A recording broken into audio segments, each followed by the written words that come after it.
Good morning, everybody, and welcome to the regular Board of Supervisors meeting this Tuesday, January 28th. We will be going into close, actually, let me use this very fancy gavel. Call the meeting to order at 8 o'clock. Thank you, Stacy. Could we have a readout, please, from last closed session? Yes. Closed session agenda items from January 14th. Item 1, pursuant to Government Code 54956.8, Conference of Real Property Negotiator Marcos Munoz, potential purchase price and terms of payment for APN 042-015-032, negotiating party Jim Hereford. Board action, no reportable action taken. Item 2, pursuant to Government Code 54956.9D2, conference with legal counsel, anticipated litigation, one case, significant exposure to litigation, board action, no reportable action taken.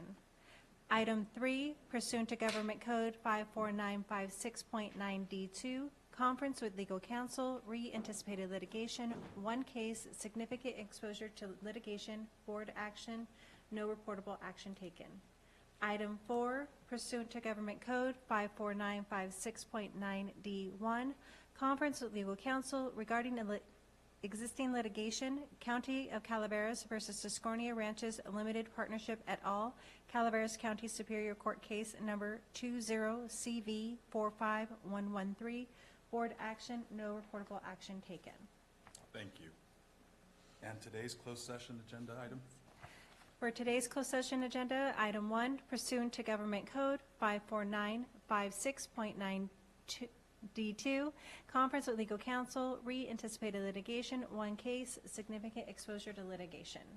Thank you. And now we will break and go into closed session?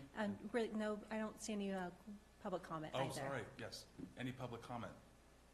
Seeing that there's no public comment, we will go ahead and break and go into closed session and be back at 9 o'clock. Thank you.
Welcome back, everybody.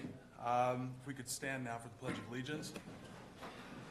Supervisor Topanelli, could you lead us, please? Sure, Mr. Chair, thank you. I pledge allegiance to the flag of the United States of America and to the republic for which it stands, one nation, under God, indivisible, with liberty and justice for all.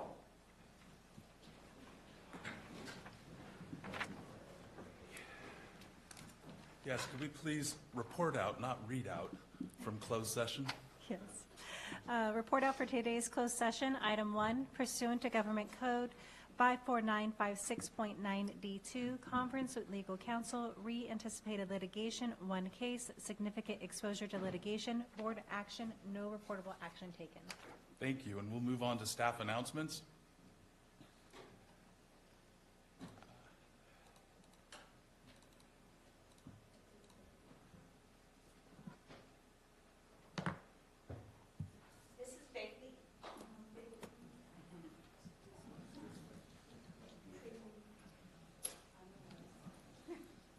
Good morning, Board. Asa Medina and Shauna Morales with CCAS, and we also have several of our CCAS staff on board today. So this is Bailey. She is a Rottweiler mix. She is almost 2 years old. She's been with us for over a year. She came to us injured, but we got her to the vet and took care of her injuries and her sicknesses. We receive very many animals and get calls out for service that have animals that are injured or need to be seen by the veterinarian. She's a very affectionate pup. She loves people. She doesn't care for female dogs too much, so she likes the male dogs. So we're looking to find a home where she has a companion of a male dog. She's very sweet. She loves people. She's very quiet in her kennel. She's just a good, sweet dog. And we're looking to place her in a forever home. So we're presenting Bailey, and she's quiet.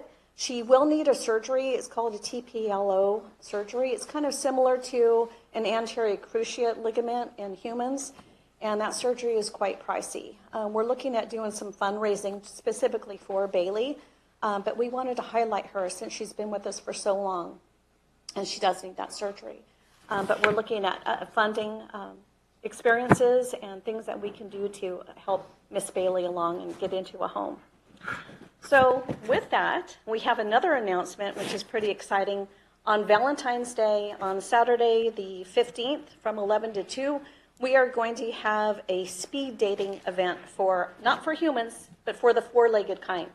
So we're going to be setting up this event at the shelter. And what it's going to be is pretty much an adoption event. No kissing by any humans, just the dogs, and maybe the humans will get chocolate kisses, but that's it. So we're not doing any of that. And it's called the CCAS Speed Dating Adoption Event. And the purpose of this event is to highlight our animals that we have at our shelter, and also to get notification out to our constituents and to our public about the services and things that we offer at the shelter. At any given time, we have up to 40 to 50 animals, Shauna, in the shelter, and we have several that are in need of adoption. Bailey is one of those cases where she's a sweet dog, and she's going to need some assistance from her humans if we don't take care of it first. But also to educate our public on the things that we do day in and day out. We will also have Focus and also Gimme Shelter representatives at this event, so we're looking forward to that as well. And our goal is to get at least one animal adopted. That's our goal. We've been pretty successful at our last events, huh, Shauna? Yeah. Where we've had at least one animal adopted at each one of our events. Shauna will not be up for adoption again, I just want to say, even though I would adopt her. And so we're looking forward to that event. And if you have any additional questions, I'm here to answer them, and or Shauna or any of our other CCAS staff. Did you adopt our friend from the last meeting yet? Ace is still with us. Okay, Ace and he wasn't ready to be adopted yet? He's ready to be adopted. He is? Yeah, he's ready to go. She's been with us the longest out of anybody so far. I believe she was with us since December of last year. Yeah. Could I ask you, sponsored adoption, wasn't Bailey a sponsored or not? Bailey can be a sponsored adoption, you Okay, bet. but I noticed there were 2 on the board. What does that mean? So that just means that they've either been sponsored by another entity, which means their adoption fees are paid for, their spay, their vaccines, they're good to go out the door. All you need to do is call us up and say, you know, I want this dog to be part of my family, and that's it. Yes. Yeah. She's very photogenic too. Look at her. Look how. Any other questions? Thank you, Lisa. Well, so thank much. you so much. Thank And you, again, Shauna. thank you for this opportunity and Thank you, letting us Bailey. bring the animals. Thank you, Shauna. And that is all I have. Thank you. You. Morning, Judy. Good morning. Judy Hawkins, Human Resources Director. I am very happy to be before you today to introduce Micah Martin, who joined us yesterday as our Public Works Director.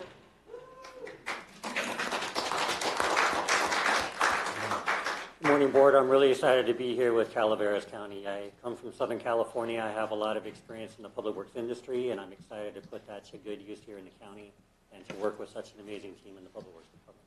So thank you for having me. Thank you so much. We look forward to working with you. Captain? Morning, Board, Mr. Chair, CEO, Council, and Madam Clerk. I'm here.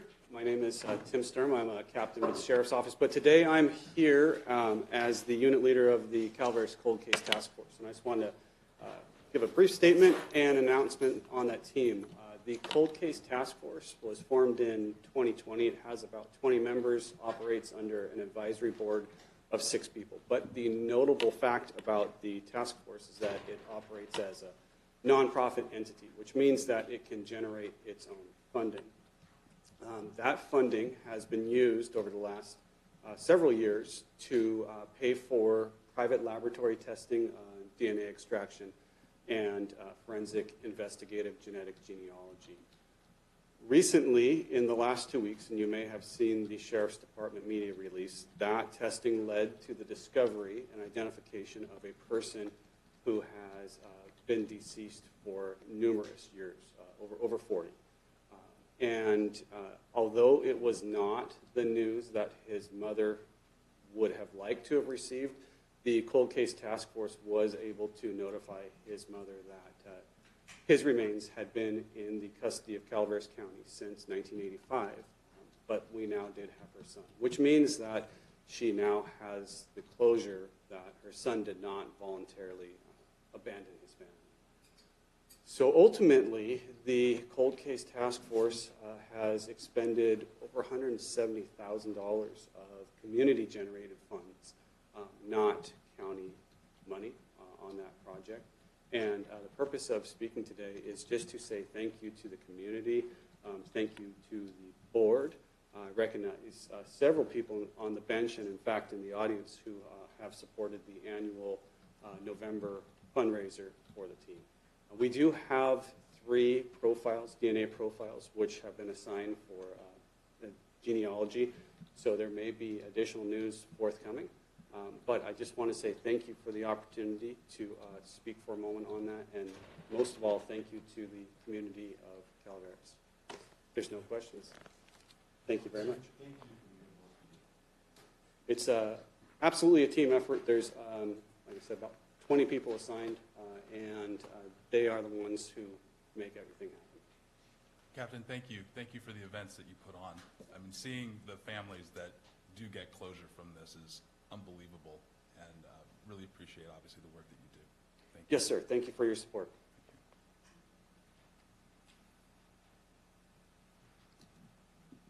Morning, Len. Good morning, Board.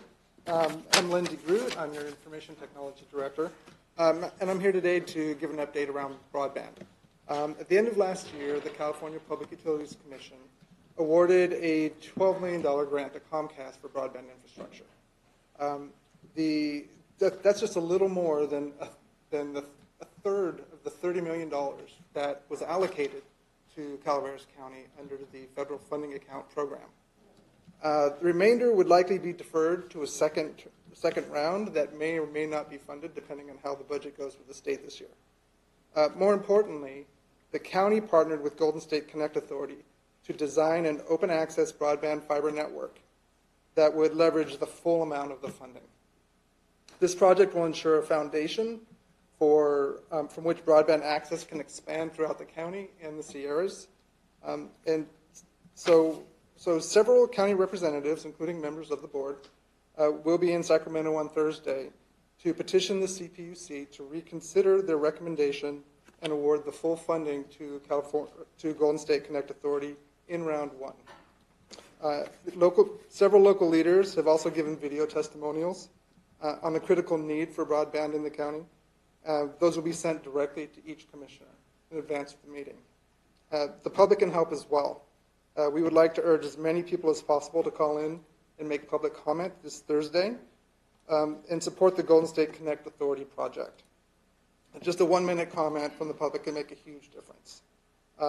We have call-in information. Kathy, my colleague, has a flyer for people, and if anybody would like to get that information emailed to them, anybody who's watching at home, they are welcome to email me. That's at ldegroot, LDEGROOT, at calaverascounty.gov.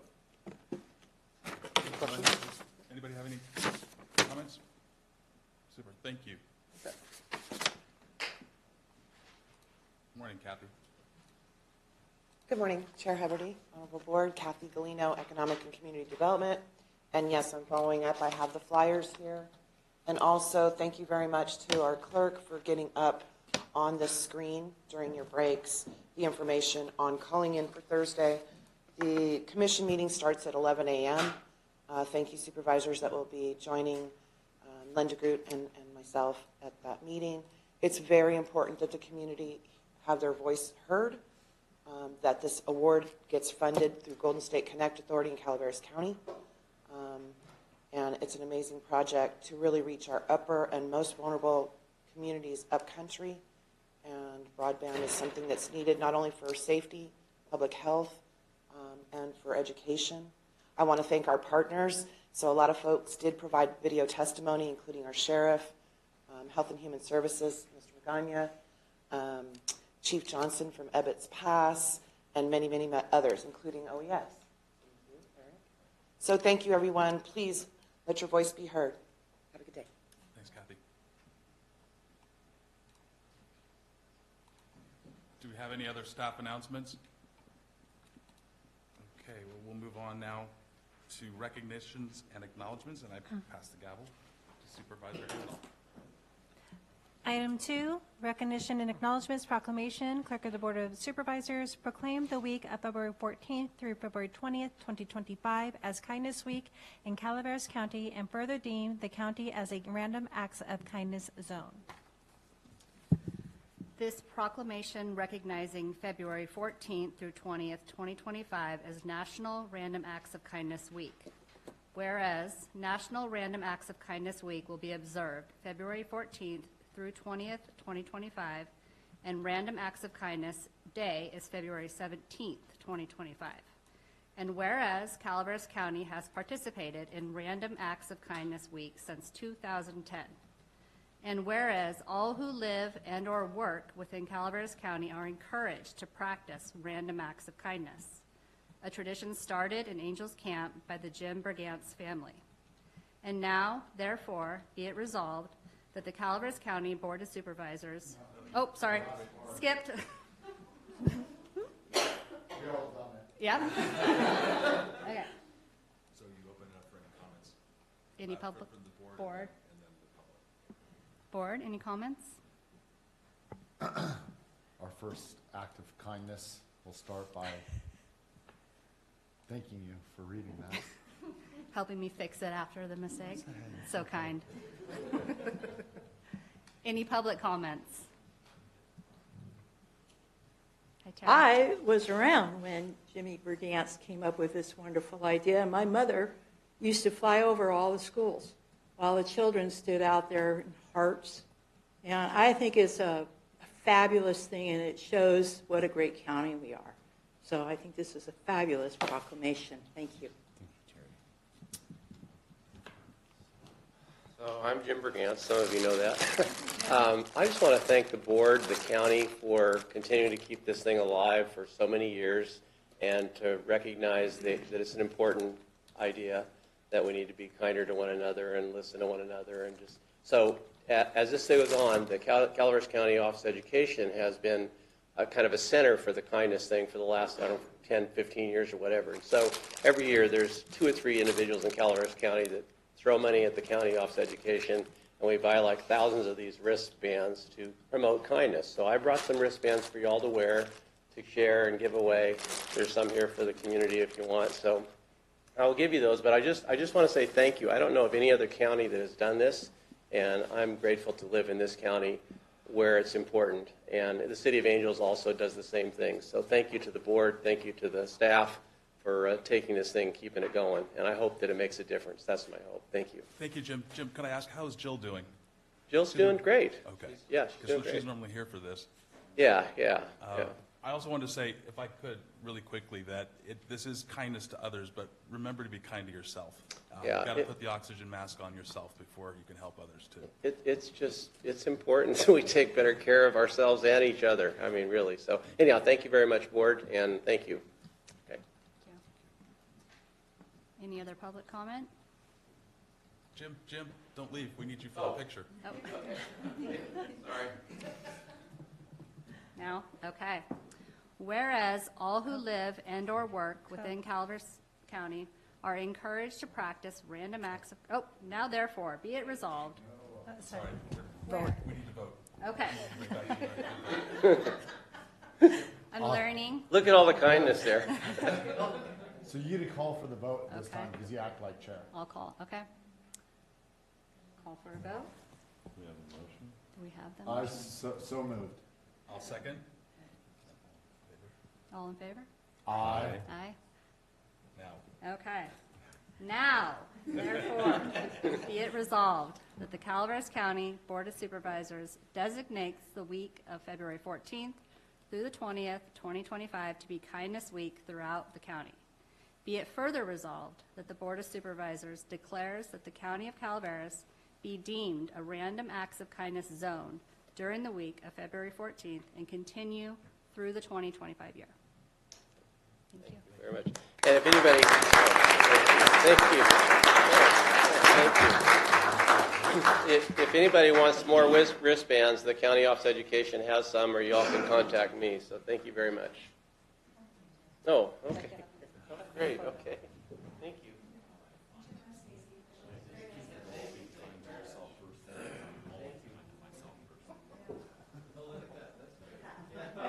Good job, everybody. Hey, good to see you. This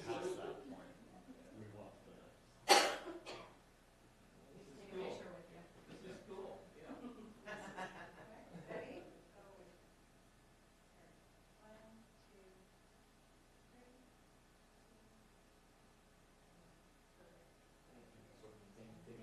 Thank you very much. Well, I'll be back next year. Okay. So keep it going. Okay. Thank you very much.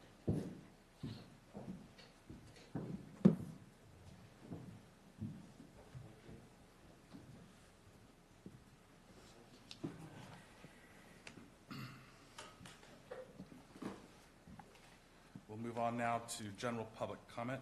Madam Clerk, could you read out?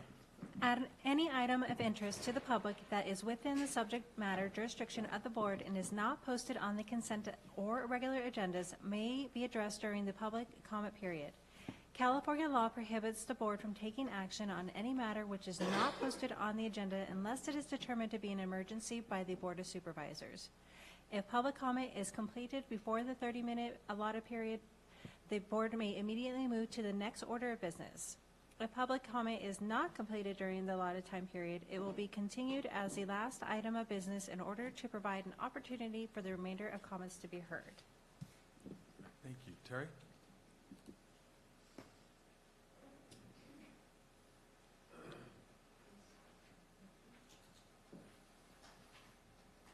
Good morning, Terry McBride, New California State Committee Chair, Senator for New California State, and the Senate Pro Tempore President of the This is a fascinating article about California's cash crisis. And basically, we're in default. I'm going to read a little bit of it. Governor Newsom issued 30-day notice to announce with California in a cash crisis, schools, counties, cities, and state agencies should have no expectation of full funding. This is government speak for we are about to default. This is written by Chris Street. He's the one that got Orange County out of their bankruptcy. He knows his business. And he also sat on the board to pull California out of default before. He knows what he's talking about when he writes this stuff. He is our chief financial officer. Anyway, the process known as issuing a budget letter came just 13 days after Newsom claimed in his January 10 budget proposal for the coming 25-26 fiscal year beginning on July 1st that the budget is balanced and reflects minor revenue growth over the 3-year budget window. Remember, I brought paperwork showing that was all straight up lie. Here are some things that I think are quite important. This huge fire that's going on down there, a lot of it is due to state mismanagement, a lack of water. How'd you like to be that fire guy that went to turn on the spigot and there was no water coming out? Additionally, the state-sponsored FAIR plan, which many of us are on because we don't have a choice, the insurer of last resort was insolvent with $3 billion of assets to cover $8 billion of claims. With FAIR plan allowed to push losses to every insured property holder, did you know they can do that? MTT wanted every insured property in California is at the risk of a $5,200 assessment. Who's got that kind of extra money sitting in their pocket? That's what we're up with California, the state that it is right now. I've got this here. Anybody can look this up on Substack. It's called Mountaintop Times. It's quite good. He writes really excellent articles. Saturday, I gave you again because I didn't catch that. The time was off on the last one. But it starts at 11 and goes till 1. And this is where people can talk about their concerns about the elections because you see them, they're talking about making everybody have an ID, which we should have. And we need to go back to the Constitution. Did you know that the California Constitution was originally written in 1849 and got changed in 1879 to a progressive document? So you need to be aware of these things. This is why we're in the spot that we are in now. With New California, we have written a Constitution. Everybody will be allowed to vote on it. It's like our good USA Constitution. Please come Saturday. Find out why we are the answer. Trump is behind us. He knows what we're doing, and he supports us. God bless all of you. Thank you.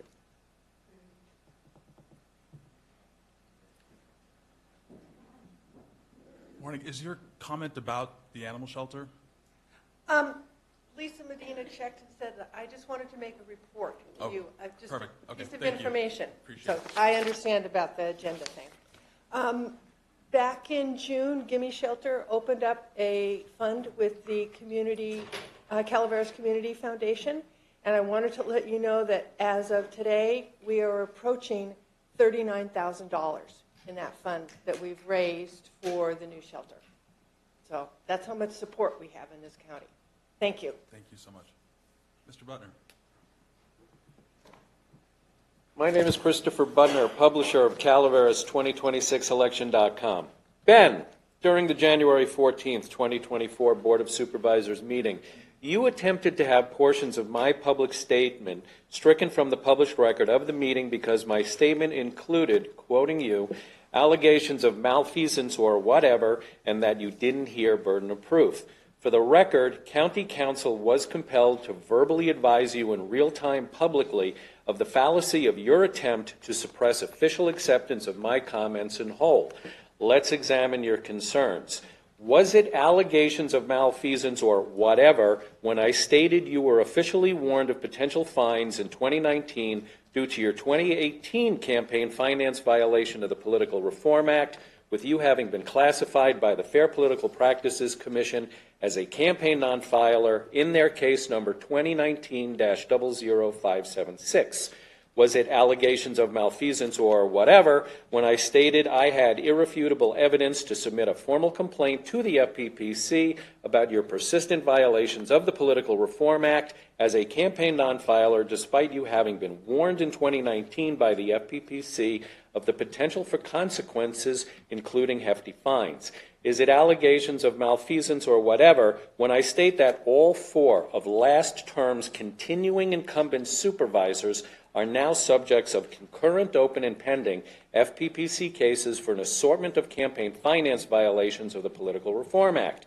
Since I last addressed this board 2 weeks ago, the FPPC published case number 2025-00042. That's the FPPC's newly open and pending case against Supervisor Stopper. Was it allegations of malfeasance or whatever when I stated you'd been caught on video by Calaveras County TV during the November 26, 2024 live stream of the Board of Supervisors meeting, surreptitiously texting with one of your constituents who was seated in this room, or that I had acquired evidence of your text message exchange from County Council by public records request, or that your constituent had a matter with beneficial property tax implications coming before this board into agenda items later in that meeting, or that you ethically should have recused from voting due to an appearance of conflict of interests stemming from your constituent relationship. My fact pattern reveals I've repeatedly met your burden of proof. You now realize you face potentially tens of thousands of dollars in fines for multiple flagrant campaign finance violations of the Political Reform Act. The FPPC explicitly warned you, don't do this again. You did. I caught you. My name is Christopher Butner, publisher of Calaveras 2026election.com. Thank you. Stacy, would you please give these copies of the statement to everybody on the desk?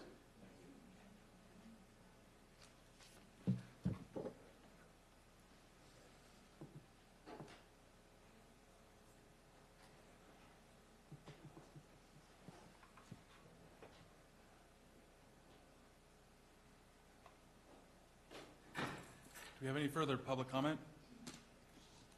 We'll move on to the consent agenda. Madam Clerk? Consent agenda items are expected to be routine and non-controversial. They will be acted upon by the board at one time without discussion. Any board member, staff member, or interested party may request the removal of an item from the consent agenda for later discussion. Does any board member wish to remove any items? Chair, I don't need to remove any, but I will abstain from voting on the December 10th minutes as I was not present. Thank you. Any member of the public would like to pull an item? Item 5, Chair, specifically sub-item E. So that's item 5, correct? Item 5. Great. E, 5E. Anyone else? I'll bring it back to the board for a motion. Move. Second. With the removal. With the removal of, and yes. so, All in favor? Aye. Passes 4, do I say 4-0 then because of, yeah, thank you. One abstention. So we'll sing One, yeah. Yeah, 5-0 on all but 3, which passed 4-0-1. Thank you. We'll bring item 5 up now. Item 5, action item, Clerk of Board of Supervisors, appointment of applicants to serve on various committees, commissions, advisory boards, special districts, and county service areas. Mr. Butner. My name is Christopher Budner, publisher of Calaveras 2026election.com. During the January 14, 2025 Board of Supervisors meeting, District 1 Supervisor Tofinelli stated the D1 position on the Calaveras Fish and Game Commission had been empty for a while. I've since learned this Calaveras Fish and Game Commission position was vacant for 8 years and after a prolonged gap and neglect had attracted a well-qualified candidate for the county's consideration for appointment.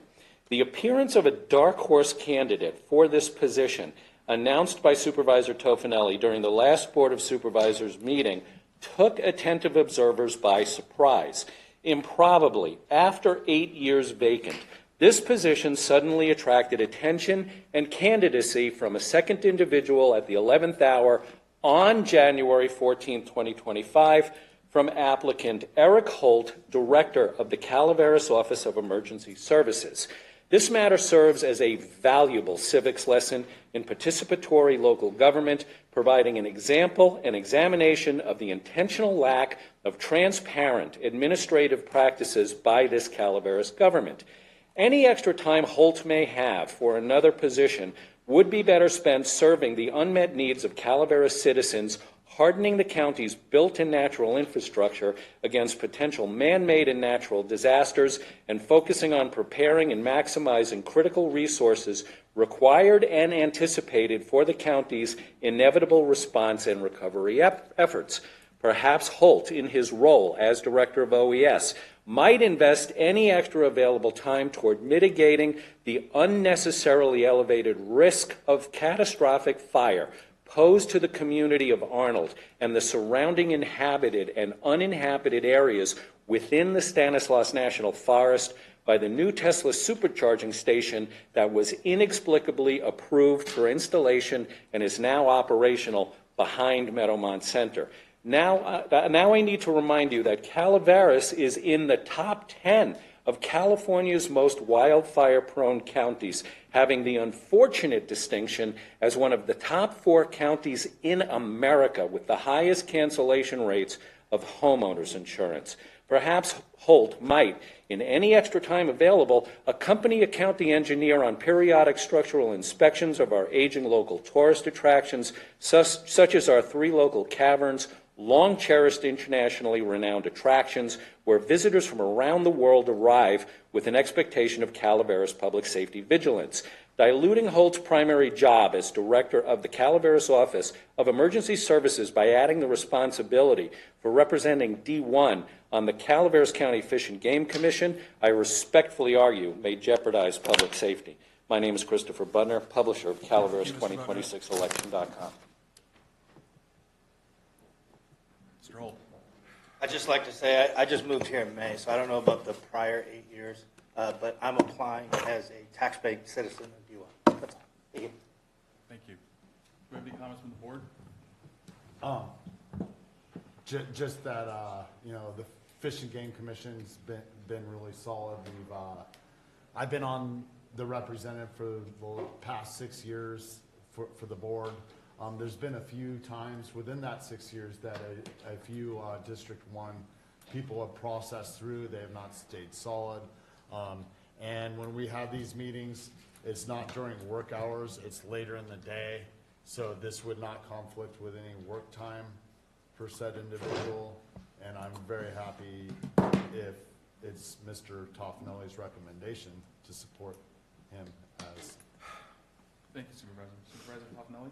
Yeah, I just want to thank both applicants that filed for this, and there are 2 open positions. One is for District 1, and one's for just a general public member. I appreciate both of them coming forward. It has been a long time since District 1 has had somebody on this commission, and so with that, I would move this item. Do I need to ask for more public comment? Is there any other public comment? Thank you. Sorry, do we have a second? Second. All in favor? Aye. Passes 5-0. We'll move on now to the regular agenda. Madam Clerk, item number 13. Item 13, informational item, Administrative Office, receive an update from LDA Partners regarding the design and construction documents for the new animal shelter.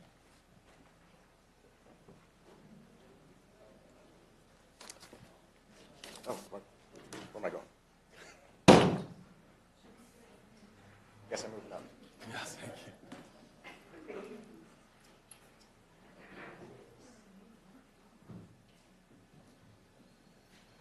It's on, and then just use the arrows to go forward.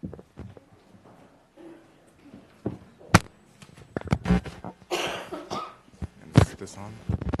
You're on. Oh, it was on. Try it again. There you go. Am I good now? Yeah. All right. All right. Good morning, members of the board. My name is Eric Wool. I'm with LDA Partners, and we're here to give you an informational update on the animal shelter. It's been a few months since I've been here before, but I wanted to kind of give you just kind of where we're at right now and kind of go over a cost estimate that we completed with a third party. All right, we're going to try this again. That's better, thank you. So I want to kind of start off by kind of reiterating what the project goals were when we started the project. One is to create a facility that really encapsulated the modern needs and modern sheltering techniques and processes. We want the facility to be extremely durable, energy efficient, and most importantly, provide comprehensive animal care. As we go through the process, we want to focus on being effective for both the staff and the animals we serve, and maybe most importantly, this is cost effective. So we're not trying to build a Taj Mahal. We're trying to build something that is very cost effective, but really meets the needs and citizens, meets the animals and the animals and the citizens of Calaveras County. So to kind of remind you where we left off our program, our total building is roughly about 10,800 square feet, and it breaks down into different areas. So our public area is roughly around 2150 square feet, dog habitat 3,000 square feet, the cat habitat just under 1,500 square feet. Staff areas, that's where offices for ACOs, directors, etc., roughly 1,500 feet, and the core support spaces another 2,700 feet. That gets us to our rough total of around 10,800 feet. We are located on the existing site, the existing facility. And as we've kind of gone through and organized our drawings, our first priority is the dog habitats. And so when we talked before was to establish an alternate strategy. Meaning we're going to get the price for the full build out, but we segregated the project into the dog habitats first and foremost, and then the rest of the building. That way we can do an accurate assessment of what the cost is for each part of that facility. To kind of refresh everyone, this is the existing site. We have the focus trailer, we have some storage containers, and existing admin modular building. Our new building overlay on the top of the existing, you can kind of see where the footprint is in relationship to all the existing structures right there. And so you can see it's quite larger in size, and that's to accommodate different levels of care that we're trying to achieve. This is the floor plan that we have, and so you can see the different colors, how it's kind of broken out. The area on the left in blue, that's really the dog habitat and that core function area. So that would include an area for mechanical, plumbing systems, and electrical systems. That's part of that core structure. The area in green on the right, that would be our deductive alternate. And so the way we've structured our bid is we're going to get the cost for the full facility. What we're also going to do is deductive alternate, which is what is the deductive cost of the area in green. And so when the project comes back to the board of supervisors, you can decide, should we just build the dog area or should we build the entire facility? That gives us the most flexibility and gives you the most flexibility to determine how we want to move forward. One of the comments we heard before was to keep it relatively simple and straightforward. We're not trying to introduce any fancy forms, we're just kind of keep very simple gables, building blocks, try to keep it very cost effective for construction.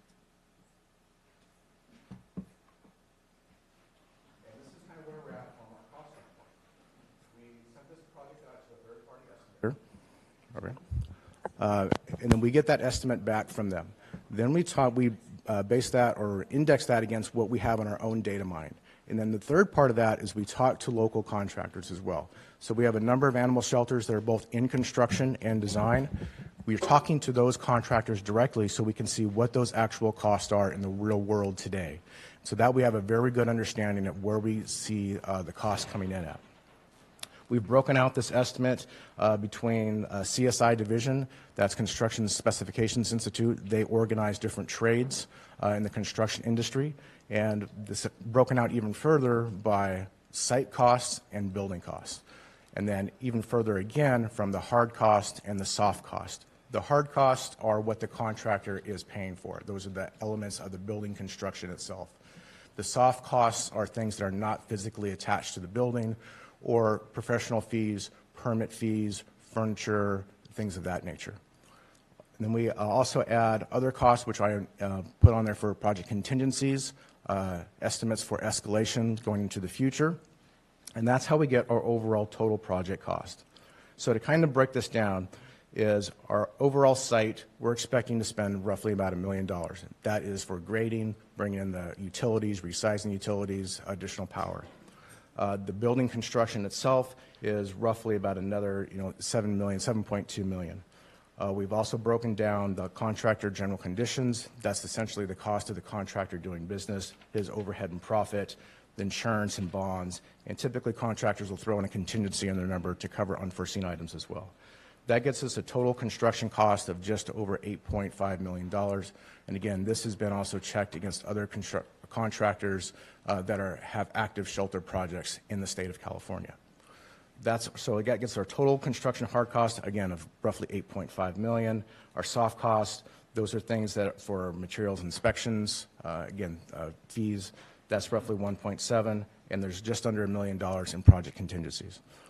That gives us a total estimate for a total project, hard cost and soft cost and contingencies, of just over $11.2 million. And with that, I'd open up to any questions that the board may have. Do you have any questions? I do. Sure. Quick fencing. Is the fencing, because I know the outdoor areas are just as important as the inside. Correct.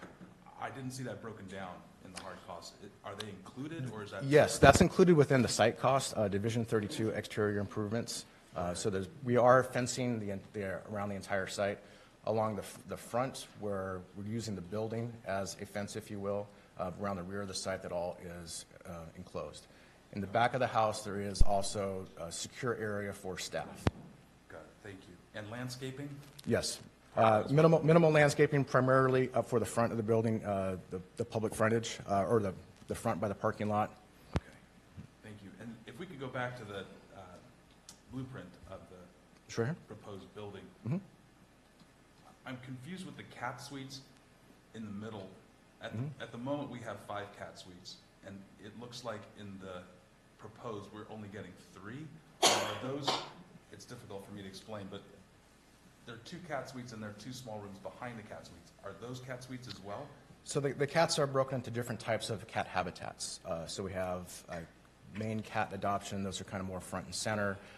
Cat flexible areas depending upon an influx of kitten season. Areas for catios, those are more communal housing, and they are interior, exterior. So the animal can go outside and habitat outside and also come in to be safe.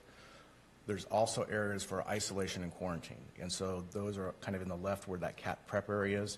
There's a PPE room. Basically, it's a negative pressure room. So you go in and it doesn't contaminate the rest of the facility. And so those are more for quarantine areas. So, for example, we've had hoarding situations where all of a sudden they have to take on 88 cats. Yes. How does that work with this? The flexible area. So cat habitats are typically two-sided. In extreme conditions, when you have an influx or something like you've just described, they can be shut down. And so those habitats where they have 2 compartments, they can be closed down so that each compartment acts as its own. That allows you for a temporary doubling of cat habitats. It's not recommended for a long term, but in cases of extreme, that's what happens. And then could you explain the dog section and how many dogs will we be able to accommodate? Mm-hmm. So the dogs are broken up a little bit similar as well. So we have both a lot of flexibility in our dog habitats. We have areas strictly for puppies, because puppies are housed differently for larger dogs. Most adult dogs are housed in individual kennels. A typical kennel is a total of 4 by 12, and it's divided in half. So they have an area where they can go interior or exterior, or more closely where they can live and habitate, and another section where they can kind of do their business. We don't want to have them eating and sleeping where they're going to the bathroom. So we have different sections of dog habitats. The puppy area, the small dogs, that's typically cages. The kennel area, we have both all interior kennels and both interior and exterior kennels. The all interior kennels, which is kind of right in the middle, that has large kind of garage doors. I kind of characterize this as doors kind of like you'd see in a fire station, roll-up doors that can open up, get the fresh air, and get the natural environment in. We do that, one, because it's very cost effective. The other types of habitats we have over on the left-hand side are more flexible areas. Those are interior, exterior, where one half of that kennel, that 4x6 side is interior. There's a guillotine door or a saloon door that allows them to go outside. So the other half of that kennel is on the exterior. There's also areas for quarantine. Typically, the quarantine areas are also segregated. That's a negative pressure mechanical system, again, to prevent disease spread and for disease control. That's over on the top here. And then there's other flexible areas for individual, maybe just a simple single room or small kennels. With dogs, we try to not keep a lot of dogs in one habitat. We try to limit that to 8 at the very most. That's for noise control, disease control, and to reduce the stress on the dog itself. You can imagine how, when all the dogs start barking together, how loud and stressful it can be, not only for the dogs, but for the humans. And so that's why we compartmentalize in that way. Yeah, I visited your facility that you designed in Elk Grove, and I just thought it was genius. And Thank when you. you walk into our shelter, it's just a cacophony of dog barking. And when you walk into the shelters that you've designed, We're hoping to make it better. awesome. One other question regarding the design: the small mammals, do they get any natural light? I know I was talking to Michael yesterday, and he's got hamsters and turtles Yes. and that sort of thing. Yeah, so the small mammals is one of those, they're sometimes often forgot about, but it's kind of we use it for, rabbits, guinea pigs. Sometimes we'll put some reptiles in there, depending on space. We generally try not to keep predators with their prey together, but sometimes we have to make exceptions. But for natural light, the way we do that is solar tubes. And so it may not have a direct window, but we have essentially a sealed skylight, for lack of a better term, that brings that natural light into the space. We like the solar tubes as opposed to skylights. Skylights have a tendency to leak. Solar tubes are factory sealed, and so they do not leak. Thank you. And a last question that I have is can we get started on the site work while we're raising money to? That's probably a question I have to get back to you on and how we would structure that bid. Okay. It's not packaged that way currently. There could be some benefits, some pros and cons in doing that. Thank you. I don't have any other questions. Sorry. Supervisor Toffenelli. I do. This seems to just be dragging on, so I'll just be straightforward. Architectural and structural drawings. When can we expect to see those so we can go out for a bid on this thing? I would expect that we have a couple of things that we need to clean up still, primarily related to site and with the utilities.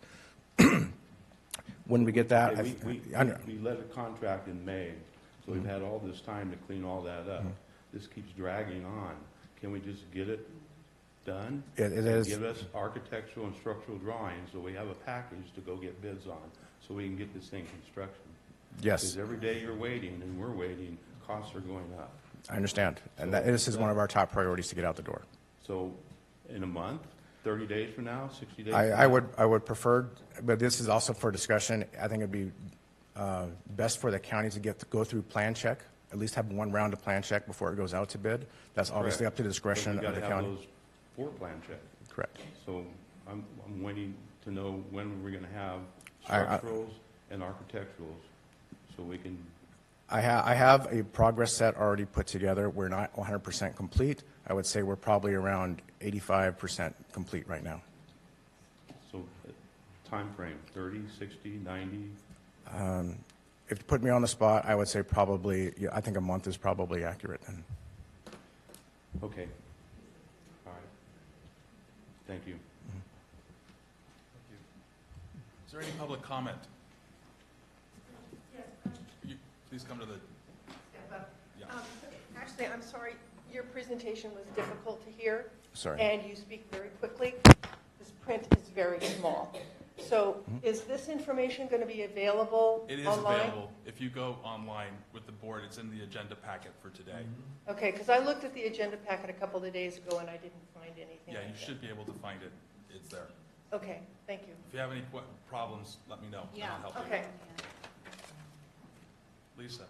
Hello, good morning again, Lisa Medina, Environmental Management Agency. I just would like to thank, on behalf of CCAS staff, our volunteers, the commitment by our public and our different entities that support us, Focus, Guinea Shelter folks, and everybody else, staff mostly here. They're here to support this endeavor.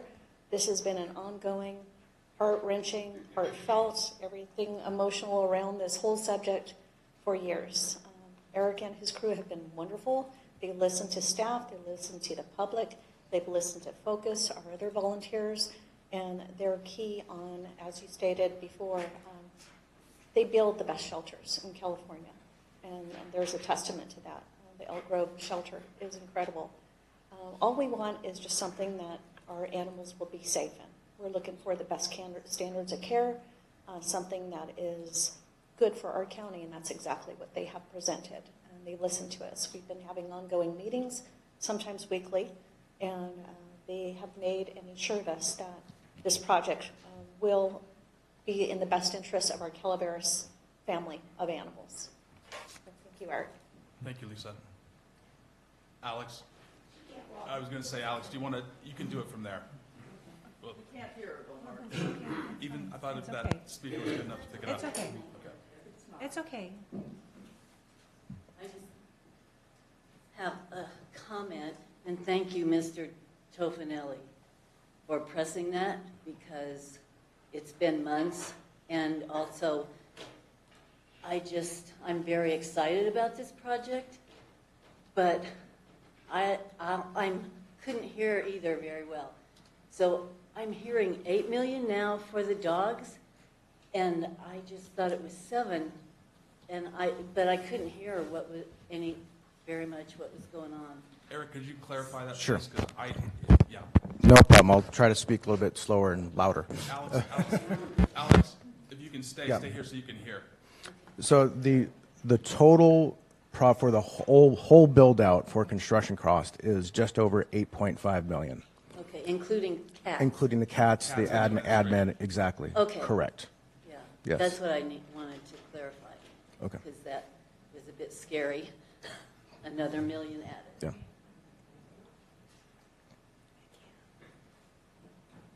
Any other public comment? Thank you, Eric. This is an informational. Yeah. Are there any other questions from the board? I think we are done. Okay.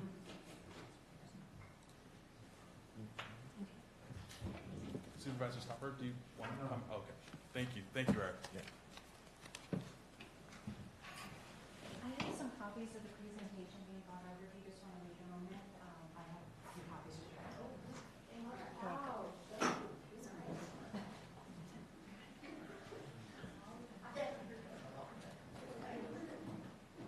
So we'll move on to item 14. Madam Clerk? Item 14, informational item, Administrative Office, receive an update from the Calaveras Visitors Bureau on tourism promotion activities.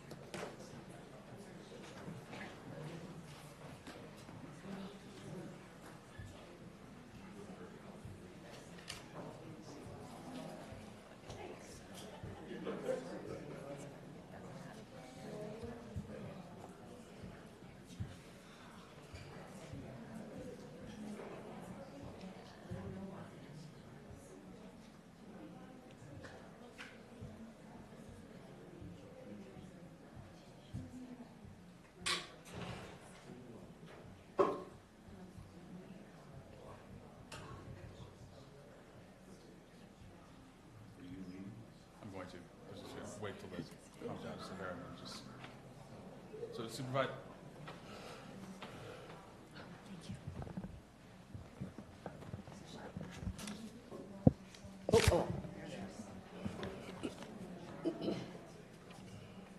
Supervisor Stopper, I'm an employee of the Visitors Bureau, so I'm going to step out while the presentation, maybe I can hand the gavel to Ms. Quinn.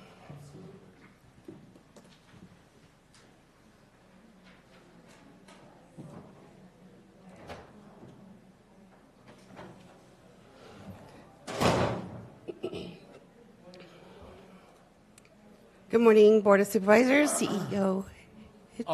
Stacy, did we read out for 14? Yes, we did. Okay, sorry.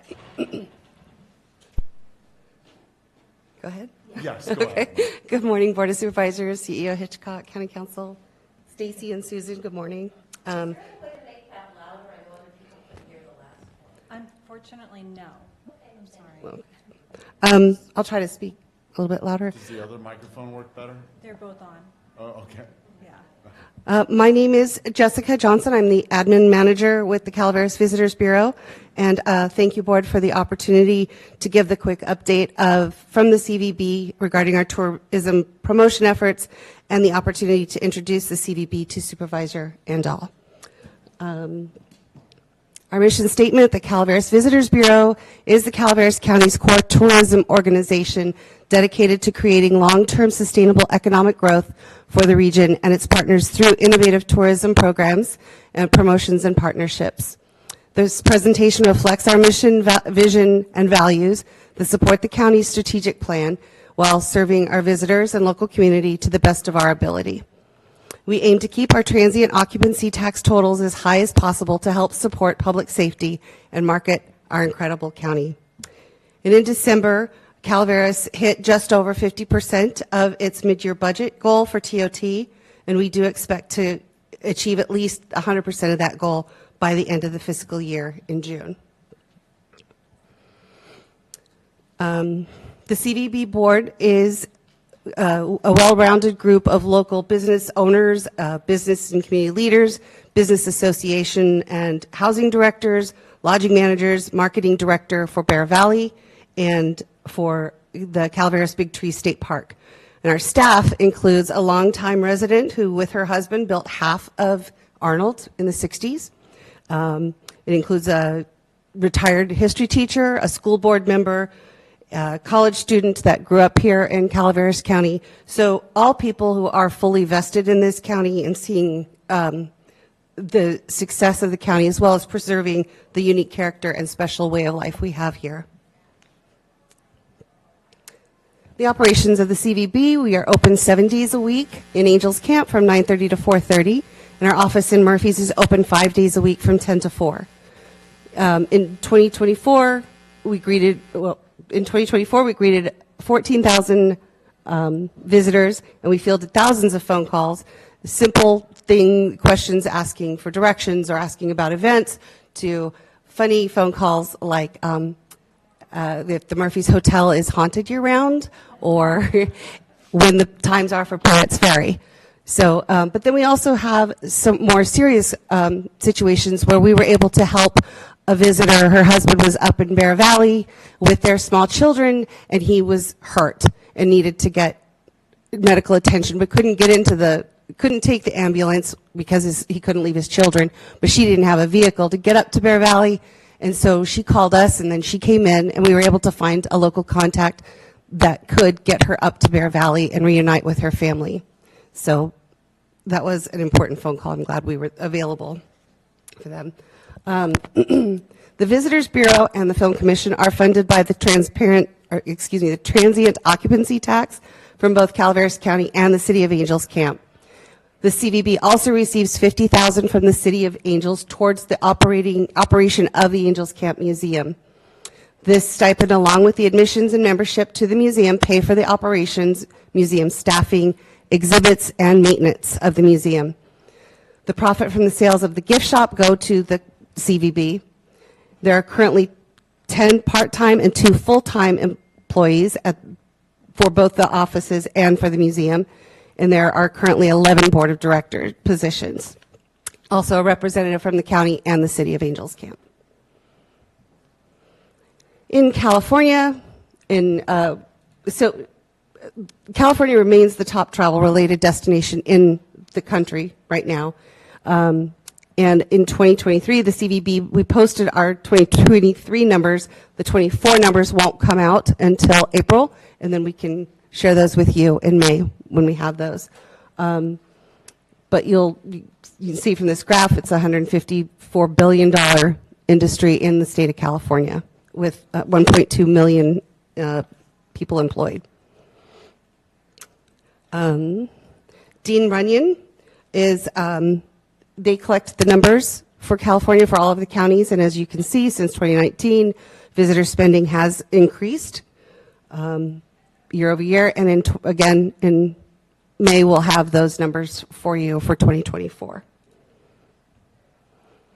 So The CVB, we receive the TOT from the county and from the city of Angels Camp, and we spend 12% on the overhead, 25% on payroll, and 63% on the marketing. And then the marketing dollars, it's broken down. These are what we do with that money: print ads, radio, visitors guide, the social media, the data tracking, the fam trips, which are the travel writers, and the website, software subscriptions, and so forth. Placer AI is our location analytics tool that we use, and this is available with our county rep and our city rep both have access to this tool. And what this shows us is where visitors are coming from, where they're going, what they're doing. So for instance, that kind of W-looking one is Bear Valley. These are a few of our points of interest that we track. But you can see how we can tell people are there, obviously, in the winter to ski, and then they kind of, July, come up for maybe the music festival, then it kind of dies down, and then it goes back up again in the winter time. So some of what we market, obviously, is our outdoor beauty, natural beauty, Calaveras big trees, the caves, hiking, camping, fishing, biking, the snow sports, and then our events like Frog Jump, obviously, coming up, Lumberjack Day and Grape Stomp. We also like to talk about our innovative and award-winning lodging, so like CV Properties, who's they're working on getting more lodging to come in and more workforce housing. Posterity Cider Works in Moke Hill, they're at 2 Michelin star restaurants, and then Hincher House, they're winning international and national awards in their industry awards, and as well as the community theater and the music and concert scene. The way that we market is a breakdown: the print ads, Sacktown Magazine, USA Today, Marin Magazine, Yosemite Guide, the Pine Tree, NorCal Beer and Wine Magazine. It's an insert that goes to 13 different newspapers in Northern California. So the San Francisco Chronicle, the San Jose Mercury News, and so forth. The TV and radio, we have ads with NPR. We did 2 shows with Jeremy Maupin of PBS. He's sort of like a Huell Howard. Let me say his name. Huell Howard. I can't say his name properly. Thank you. Sort of like that, but 2 shows that he did were, one last year was the fair, and then the other was Paws Angels Camp Museum. We also took over the KCRA homepage for 4 spring events last year. Travel influencers and writers, we had Tom Wilmer of NPR, other travel writers there. Randy Yagi is he's a national travel writer for CBS.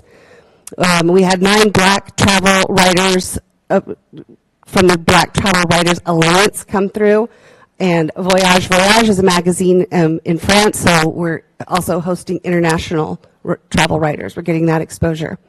Community events, we've invested our COVID savings, the rest of it, in sponsoring community events. We've also attended community events. I can say that the first weekend in December was 24 hours of Christmas because we were in Murphy's, and then I was in Valley Springs, and then I was in Angels Camp, and it was a blast. It was wonderful. But we are also working on bringing back events like the March 20 Memorial West Festival and Taste of Calaveras with the Calaveras Wine Grape Alliance.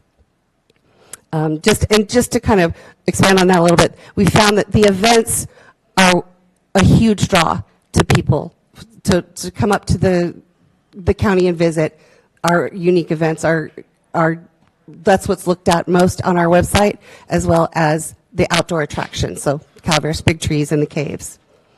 So then our visitor's guide, we distribute 50,000 copies, and approximately 80,000 are downloaded from the website.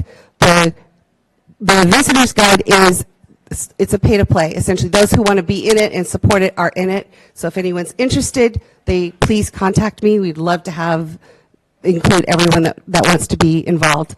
But our digital marketing, we do have free online listings for all tourism-based organizations. So again, if you're interested in having that, it's free. Please contact me. I'd love to get that up for anybody who doesn't have that going. We create 48 blogs per year and 28 to 31 social media posts per month. We now have social media in-house as of July. We're doing that through our office. And the blogs and the social media focus on itineraries, the community events, outdoor attractions, individual industries, and the personal connections. People like to see Mike Croshaw from Angels Market, for example. Continuing education, the executive director attends up to 3 of these main conferences, the Outlook Forum, One West, and One West Tech Summit, which I will be going to since I'm now doing the social media, and I'll be attending that in March. And these conferences are all run by Visit California and the One West Tourism Alliance. The the Film Commission hosted and sponsored the Wild and Scenic 2024 Film Festival. We also had Property Brothers come in with HGTV, Homestead Rescue with the Discovery Channel, Ranch America on the Outdoor Channel, and then in May of 2025, we'll have the Forest and Wildfire Film Festival. I also want to take the opportunity to thank Administration CEO Hitchcock, Kathy Galino with the Econ Development for streamlining the film permitting process. It's made things a lot easier. So 2025, we want to continue to increase the awareness locally, domestically, and internationally of what Calaveras has to offer, collaborate with local lodging partners and businesses to create programs and packages to encourage extended stays, and invest time and CVB funds into local events, and continue to look for innovative and successful ways to market the county. Much of our success is due to the partnerships we have with these organizations. We are partners with, or we're now partnering with Michelle Plotnick with the Ebbets Pass Scenic Byway this year, and our executive director is working with Alpine County to get some TOT funding for the Ebbets Pass Scenic Byway marketing from Alpine County. So as with all of our partnerships, the goal, other than marketing Calaveras, is to reduce duplicated work and make efficient use of our resources. Our focus now going into 25 is to invite the engaged visitors to come to Calaveras to visit safely, respectfully, and responsibly while creating lifetime memories for them and maintaining the unique quality of life that we find here in Calaveras. With that, try to answer questions. Anyone? I don't have any questions. Just thank you for your presentation. Yes, thank you. We've gone back and forth over the years, so I'll try to keep this as smooth as possible, out of respect.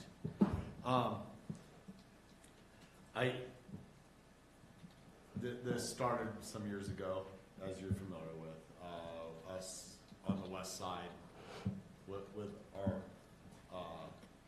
perspectives that, the services were more on the east side, which, is a fact. But beyond that, you had stepped it up. I think that, as an outlook for the people on the west side of the county, you should state more of what you actually do over there, because you say like lumberjack days. I mean, you state Mocha. You left 2 districts completely out of this, District 1 and District 5. But I do know that you showed up and helped support the Raging Cajun Festival. Probably should put that on. As well as the Valley Springs Christmas Parade and Craft Fair. Yeah. And those are both things that you do, but they're not here. And that's part of selling Calaveras County as a whole that we requested. So I do know you did it. I'm not saying you aren't doing it, but part of that is continuing to put it on the face along with the rest of the county. And I would hope I would see that, and that would help me when I make my decision at the end of the year on where the TOT taxes are going. Because we definitely are, so to say, the redheaded stepchildren of the county. I am making a very concerted effort to include a lot more on social media. I hope that you're seeing that. I personally am going in. A certain degree. But, you know, when you write this out, Mm-hmm. and just this kind of portrays what you put on social media and your website Mm-hmm. to a certain degree, because that's where you are. So don't forget those and put them up there. And then that's all I'm saying. You know, because you do make an effort. You made a concerted effort, and you know, this would take it the extra mile that I'm looking for. Trusted, sir.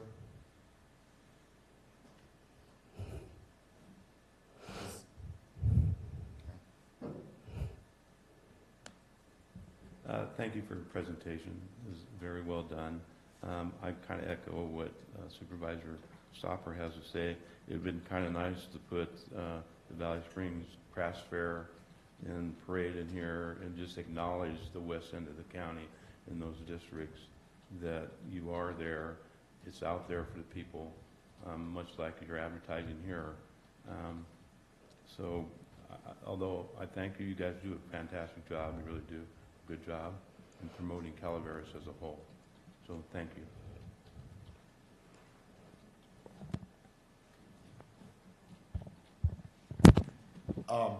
Public comment? Or Ms. Fullendorf, real quick, did you have anything? Okay. My name is Christopher Budner, publisher of Calaveras 2026election.com. In previous appearances before the Calaveras County Board of Supervisors, while addressing matters specifically related to the Calaveras Visitors Bureau being the recipient of public funds sourced from county transient occupancy taxes, I've been critical of the CVB's persistent misportrayal of its economic benefits to the county and its statistical manipulations employed to sidestep facts behind the county's annual tourism revenue stagnation. The CVB's repeated boasts of having produced outstanding economic value and returns relative to the county's TOT investment appear to routinely minimize or dismiss annual inflationary impacts that would otherwise be calculated utilizing the federal government's Consumer Price Index for inflationary adjustment. The fiscal year 2025-2026 budget cycle will soon take center stage during several springtime Board of Supervisors meetings. According to ledger reports I've received from County Council in response to my public records requests, cumulative TOT contributions dispersed from Calaveras County's Treasury to the CVB far exceeds $2 million since mid-2019, when current Calaveras County Board of Supervisors Chair Martin Huberty assumed the role as CVB's executive director. It is unacceptable that Martin has been holding two full-time positions. One is fully funded by the taxpayers and the other partially funded by taxpayers. I intended to be standing at this podium requesting Martin provide written evidence of a very specific statement appearing in the July 10, 2024 CVB Board of Directors meeting minutes. That statement I'm now quoting is, "Visit California says inflation does not affect those numbers." Instead, I just want to hear Martin announce today that he's resigning as the executive director of the Calaveras Visitors Bureau, that he may focus his full attention on the demands of the role of 2025 Calaveras County Board of Supervisors Chair. Notably, one of those demands is the daunting reality that all four of last term's continuing incumbent supervisors, with Martin leading the charge, are now under state scrutiny, having all concurrently been subjects of open and pending Fair Political Practices Commission cases for an assortment of campaign finance violations of the Political Reform Act. My name is Christopher Budner, publisher of Calaveras 2026election.com. Thank you. Stacy, would you please give my statements to everybody on the dais? Thank you.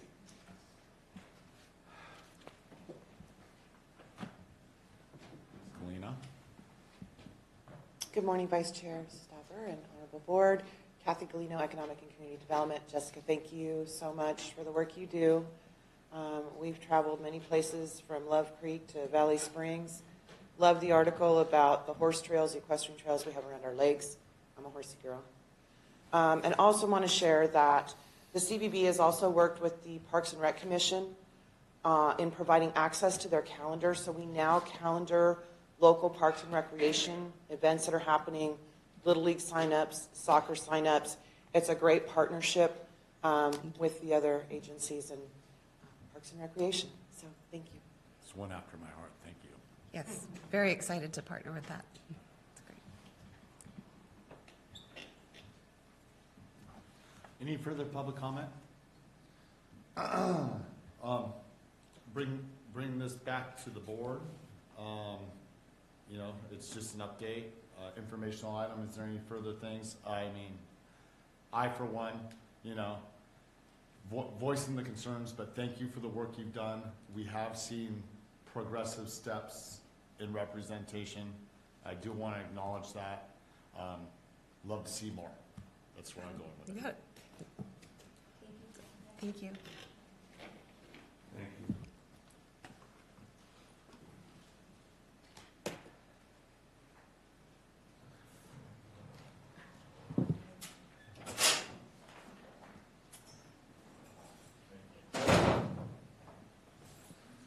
I'll hand it back to you, Mr. Martin. Thank you very much, Supervisor Stopper. So we'll move on to item 15, Madam Clerk. Item 15, action item, behavioral health. 1, receive a presentation from the Mental Health Advisory Board. 2, accept the annual report of the Calaveras County Mental Health Advisory Board for the period of January 1, 2024 through December 31, 2024. And 3, approve updated 2024 bylaws.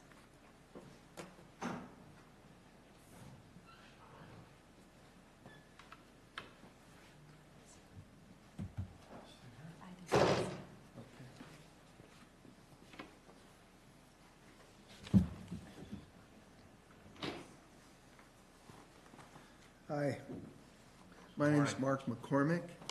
I'm the chairperson of the Behavioral Health Advisory Board. Worked for Calaveras County Behavioral Health for a lot of years as a therapist first and then as a supervisor, and I've been retired for about 5 years.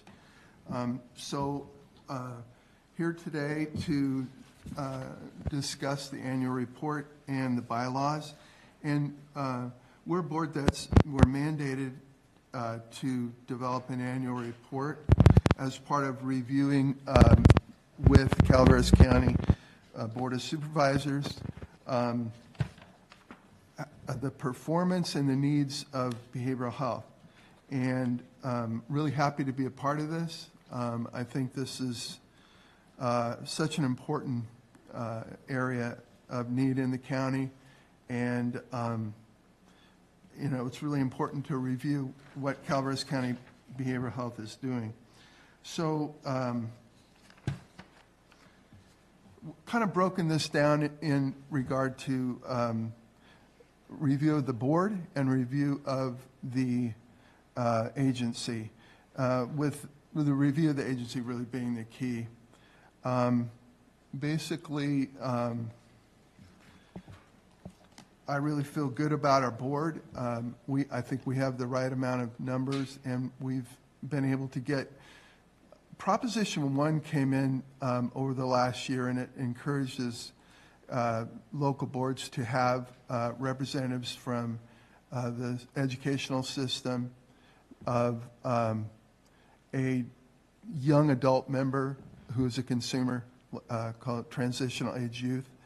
And there's always been an encouragement to have somebody involved with veteran services, and we're able to get those people. And I think we have a good board made up of both interested community members and consumers and family members who really have some interest and awareness in behavioral health. And so I won't go into our issues a lot in the interest of time. But again, you can ask questions at the end. I'm really wanting to focus on behavioral health as an agency. And I think two of the things that kind of jump out for Calaveras County Behavioral Health is that, one, the challenge of being a rural mental health program in a rural county, where the state is looking at all these counties and developing programs based on not only LA and huge counties, but, you know, counties like San Luis Obispo County that have just a lot more people, a lot more money, a lot more services. And I think one of the struggles of a small county is you only have so many administrators, so many therapists, so many people to do a limited amount of, an extensive amount of work with just a few people. So it's a challenge. And I think it's also a challenge to be one of the agencies that is both kind of a mix of county and state directed, and there's challenges within that. So one big strength that I see that has been happening there for a lot of years and has been continued on by Director Wendy and the staff is there's great creativity, there's thinking outside the box, and I think that that is how the agency has really been able to work well on doing a lot of things despite limited clinical services. And some of that is with the Behavioral Health Services Act. As we go to accomplishments, there's just a wealth of accomplishments that the program has done. And I won't go into a lot of specifics, but there's just a tremendous amount of programs that I mentioned as part of the Behavioral Health Services Act. And it's just a great law that offers funding to just provide help in a variety of services, both ongoing service-wise and also with a lot of prevention and help with other agencies. There's a lot of new and ongoing programs. One of the biggest, which is just in process, is having funds now to build a new building, which is it's after so many years, and it's just a tremendous thing, and that's moving forward. And then there's the Behavioral Health Bridge Housing Project, which offers funds for housing for consumers who might be homeless or at risk of homelessness. And as you know, there's not a lot of housing for low-income people in the community, other than maybe short-term. And Calaveras County Behavioral Health does, through this project, does work with the short-term solutions, such as rentals, assistance, and both in and out of county homes and a motel. And they're, hoping to get more long-term housing solutions through this. Again, there's a variety of programs within that category. I think all of these programs have one of the real accomplishments is a wonderful collaboration with a lot of agencies. And that includes Sheriff's Department, the Educational Services, obviously Health and Human Services, and just a variety of programs through the Behavioral Health Services Act programs. So, and I think they're doing the best they can with what they have, including staffing successes. I think that despite some of the difficulties in getting staff, they're using, basically they have been able to get for the first time in years an on-site psychiatrist. And they have 2 interns. They have contracted with telehealth, and they have incentives for the staff around funds through the Behavioral Health Services Act in regard to offering help with their college education costs So that's great. I'm really wanted to focus a little more on challenges and some of our recommendations.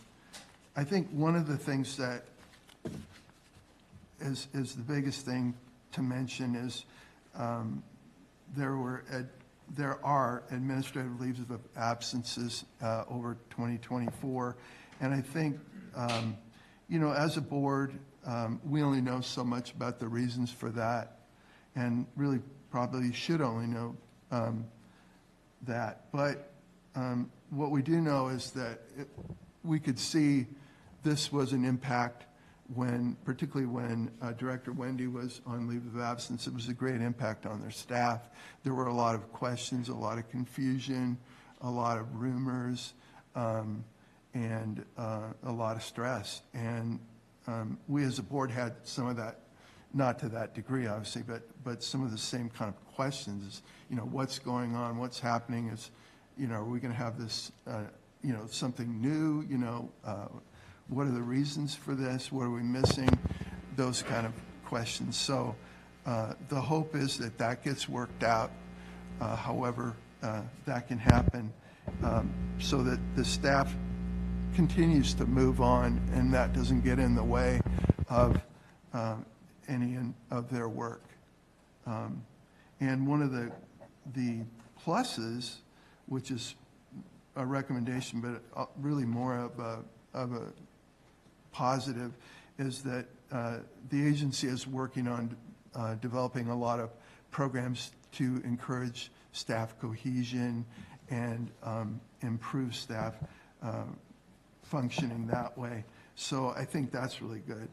I think possibly one of the reasons for the leaves of absence, there's been a lack of administrative, in our minds anyway, a lack of administrative communication and transparency between the HHSA director and the director of behavioral health.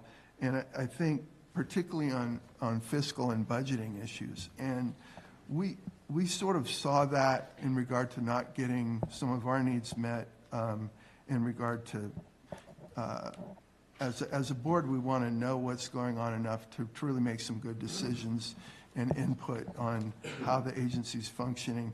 And we weren't able through the years to get as clear of a picture on, how were the contracts going, how things move fiscally. And part of the issue is that information wasn't moved down to the director.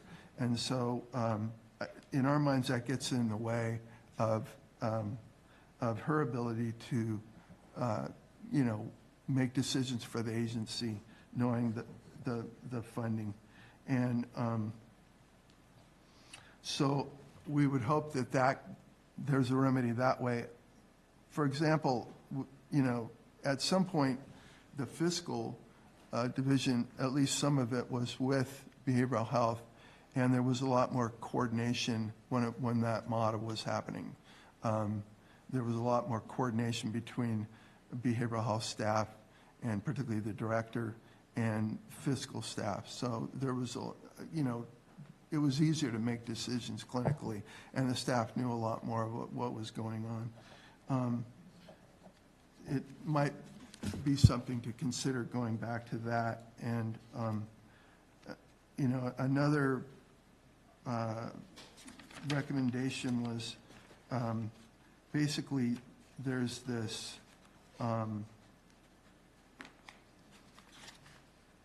Evergreen Solutions review that's going on with HHSA, and of course behavioral health is part of that, and that this issue just be looked at specifically as part of that review process.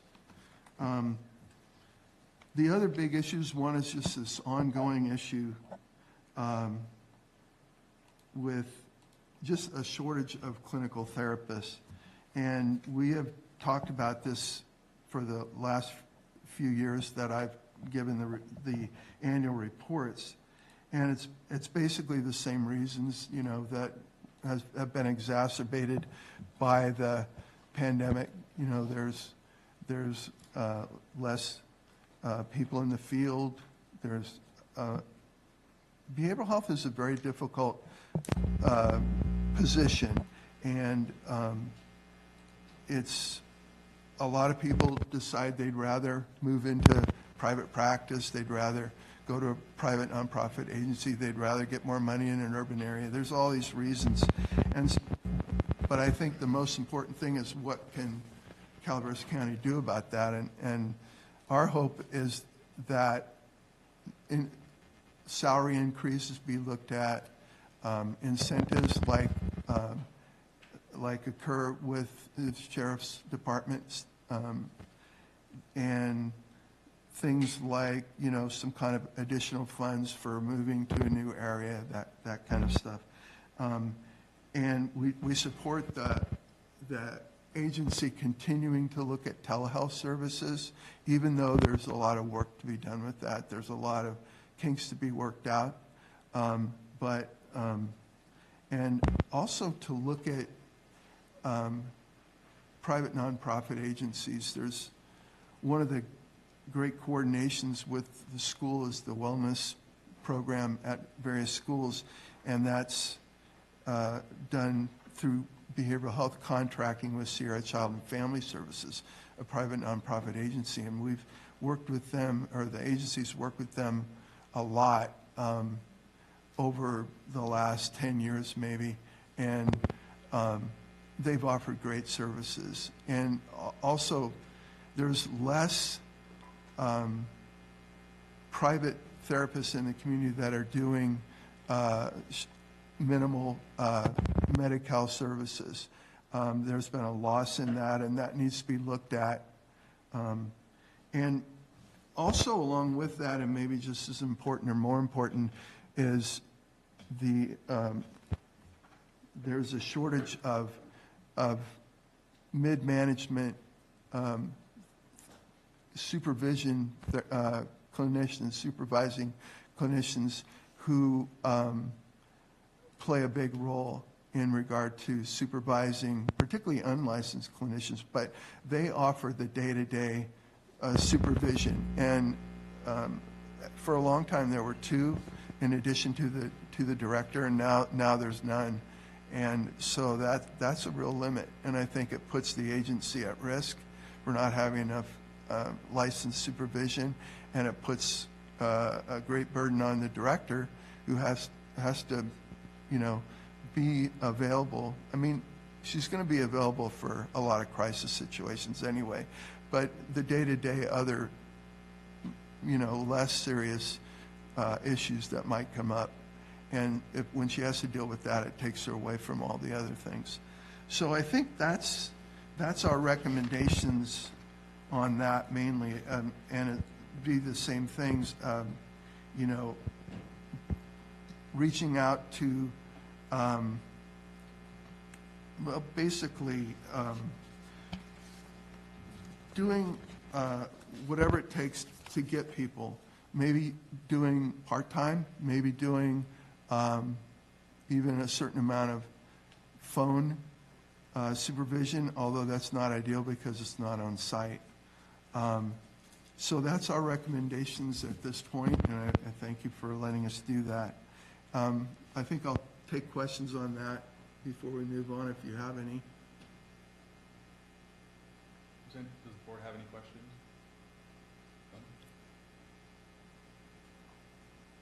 Do we have any public comment? So this is an action item. Do I have a motion? Well, we got a few things here. We got the bylaws. The rest is pretty much informational items. So the way I'm reading it is the bylaws are what we're voting on? Oh, correct. But Oh, do you want me to go into the bylaws next then? No, I think we've all read them. Unless someone has a question out there. Yeah. No, I was doing it all in one fell swoop. Do you have any issues? No, I don't have any issues with the bylaws as I saw in the packet.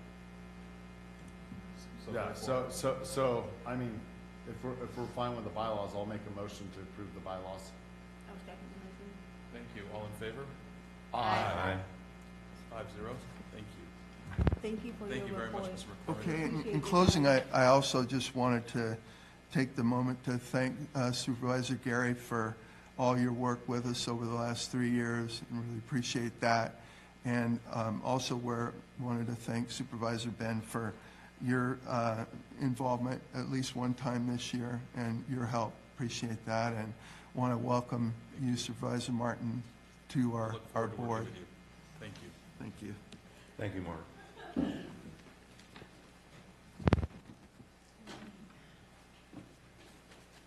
So we'll move on to item number 16. Item 16, action item, Public Works, select a slogan for the Clean California, Keep Calaveras Clean project. Supervisor, Mr. Chair, Supervisor Hubbard, before we get started. Of course. Do you need to take a break? No, I would like to pull this item off the agenda. Oh, okay. I think it's only fair because the COG board, and COG is very involved in this, in getting the grants to do the monuments. I think it's only fair, they have a meeting coming up on Wednesday. Okay. Next Wednesday, not tomorrow, but the following, to give them a chance to weigh in on this and possibly forward some of their recommendations on what we should look at for this naming of the slogan for the Keep Calaveras Clean project. How does the board feel about that? I, the chair of the COG, I will, whatever. What Gary said. Yeah, well, if what the Can I- board, if my board member is recommending that, I'm not gonna counter it, if that could be, I'm not gonna comment on it, if it, other than I will support if it does need to get on the agenda, and I will just need to modify the agenda for next week, if Yeah, that day be the case. I think we've already talked to Melissa about it, and we'll bring it back. Since it's next Wednesday, we'll be able to get it back on the agenda for our next board meeting. Thank you. So, I just have a question for Kelly. Is there any issue with continuing this item to a future board meeting? Absolutely not. All right, perfect. This was a grant that the Department of Public Works applied for, so and we're happy to present in front of the COG board. This is my board to bring this to, so. Great, thank you. So we'll pull it and bring it back. Sure, I support that too. Thank you. Thanks for asking. Thank you.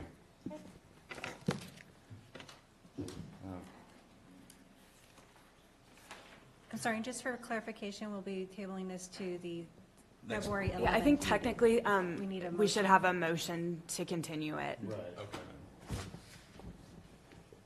So if someone wants to make the Supervisor motion Butler, will and you then. make that motion? Yes, I make that motion.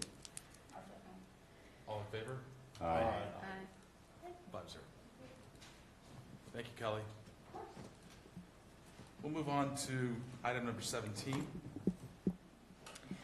Madam Clerk? Item 17, ordinance building, conduct a public hearing, adopt an ordinance repealing sections 17.17.090C and section 1718.080C of the Calaveras County Code to remove zoning code references to the repealed Cannabis Background Clearance Badge Program, authorize a summary publication of the ordinance, find ordinance exempt from CEQA. Doug? Morning, Chair, members of the board. Doug Oliver, Chief Building Official. What I bring to your board is a very simple cleanup item in our ordinance code. But there's a couple of areas that could be a little confusing, so I want to give you just a very brief rundown of the process of how we got here. Essentially, this item... Excuse me, I'm supposed to open a public hearing, so we're opening a public hearing. Thank you, Very well. apologize. Okay.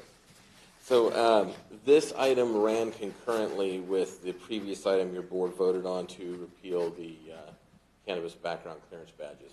However, this had to take a separate process because these two separate ordinance codes were in the zoning ordinance, which requires a path through the planning commission. So your planning commission heard this item on February 22nd of last year, and they considered the resolution to repeal these two code sections. However, at the time, the new zoning ordinance had not been adopted, and those code sections read as 1791-090C and 1795-080C. So the planning commission passed that resolution to your board. And then the zoning ordinance changed, so it went to 1717 and 1718 respectively. So that might be a little confusion there. The language, however, has not changed. Those ordinance codes read identical to the previous code sections. And therefore, the path is intact. We did not bring this item to your board with the last board item for the CBCB repeal because it was felt at the time, rightly so, that should we have brought this forward on the same day and the first item be struck down, then we'd be bringing you something that didn't need to be brought forward. So council wisely indicated we should hold off on that, so we're bringing it to you today. Essentially, this is a repeal of two code sections that merely say that if you're going to be a retailer or a cannabis cultivator, you are required to adhere to 9.22, which no longer exists. So what you'd be voting on is simply cleaning up ordinances that direct you to nowhere. So that's essentially the long and short of it. If there's any questions, I would like to say that I was working with the planning department on this for the entire path through to this point, and our planning director is in the back there if you have any questions for him. Thank you. Thank you. Are there any questions from the board? Just thank you for the cleanup work. Appreciate it. Is there any other comment on this issue? Seeing none, I'll bring it back to the board for a motion. Before there's a motion, I would just like to say, at least ask the two board members that prior voted against doing away with the badges and then came back and brought it back and voted to do it. Before we vote on this and eliminate it, I would like to ask if you guys would bring it back and rethink what you're doing about eliminating badges. If you're not, I'm going to vote no on this because of the fact I disagree. I think the badges was a good program.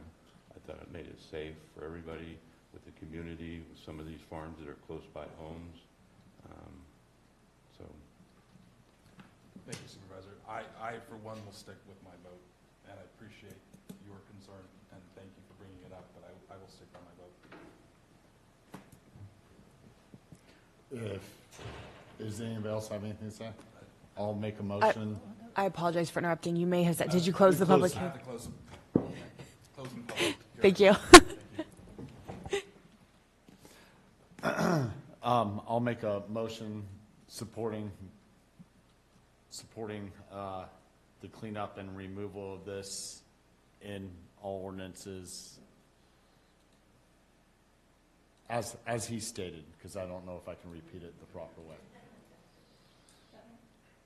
All in favor? Aye. All opposed? No. 4-1. Thank you, Mr. Oliver. Board? Chairman, before we go to the next item, can we take a 5-minute? We'll have a 5-minute break. Or and we'll be 10-minute, back whatever. Can we have a At, break? say, 10:55.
Thank you, and now we're on to our final informational item, number 18. Madam Clerk.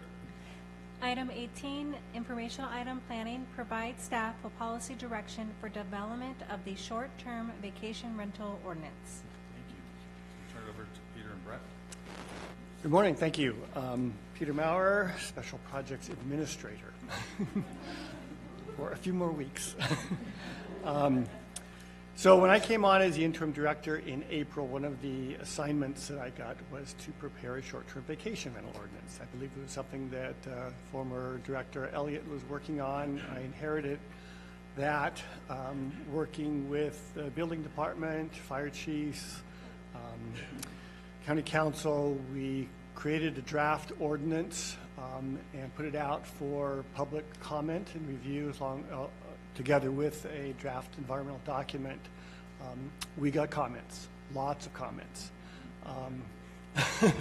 And they were very, very productive comments up a lot of issues. Since then, we've met several times, supervisors Hupperty and Follendorf, both county council and the CEO, to say, okay, well, how do we respond to these comments? And there are some significant policy issues that need to be addressed. And rather than us write up something and then to hear, oh, no, we don't want to do that, I was going to reverse that order. Let's hear what you, board, as the policymakers, want to do, and then we will craft the ordinance based on that direction.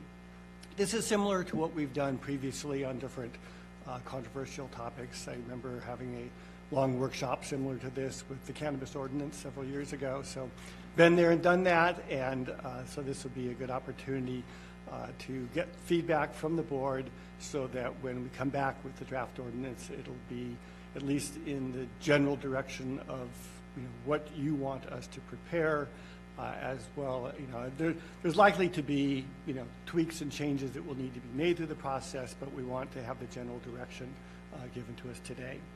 So I've sort of gone over the issues. There's a list of questions that I'd like to go through, but I would suggest if there's general questions that you want to ask us now, then I would suggest turn it over to the public, get their input before we then come back and discuss each of these issues. And there may be other issues that we haven't thought of that you want to bring up.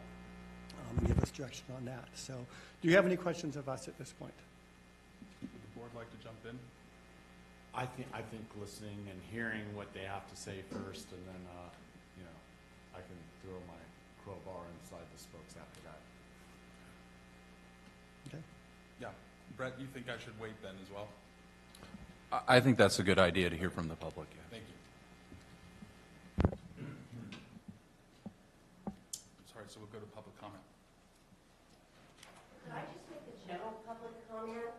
On one hand, you're saying you guys... One moment.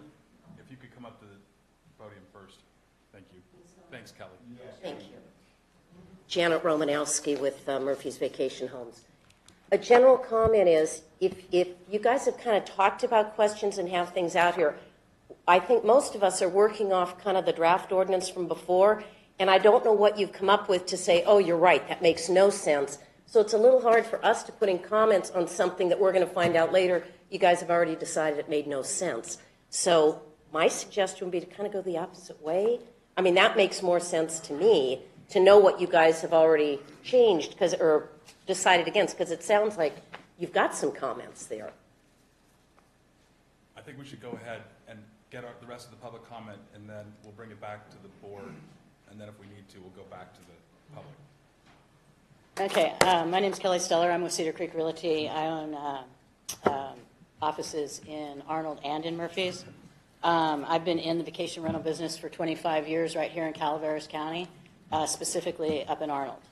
We do have some serious concerns about this proposal's practicality and its potential unintended consequences to our community. I understand the desire for oversight for the STRs, but we need to be realistic about what our county can effectively manage. The county is already facing significant workforce challenges.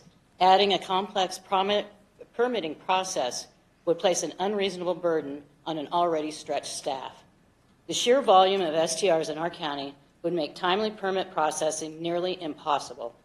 Delays would frustrate property owners and potentially cost our county valuable tourism revenue. We're looking at creating a bottleneck that could harm both property owners and our local economy. Perhaps most concerning is the impact on our Arnold cabin community.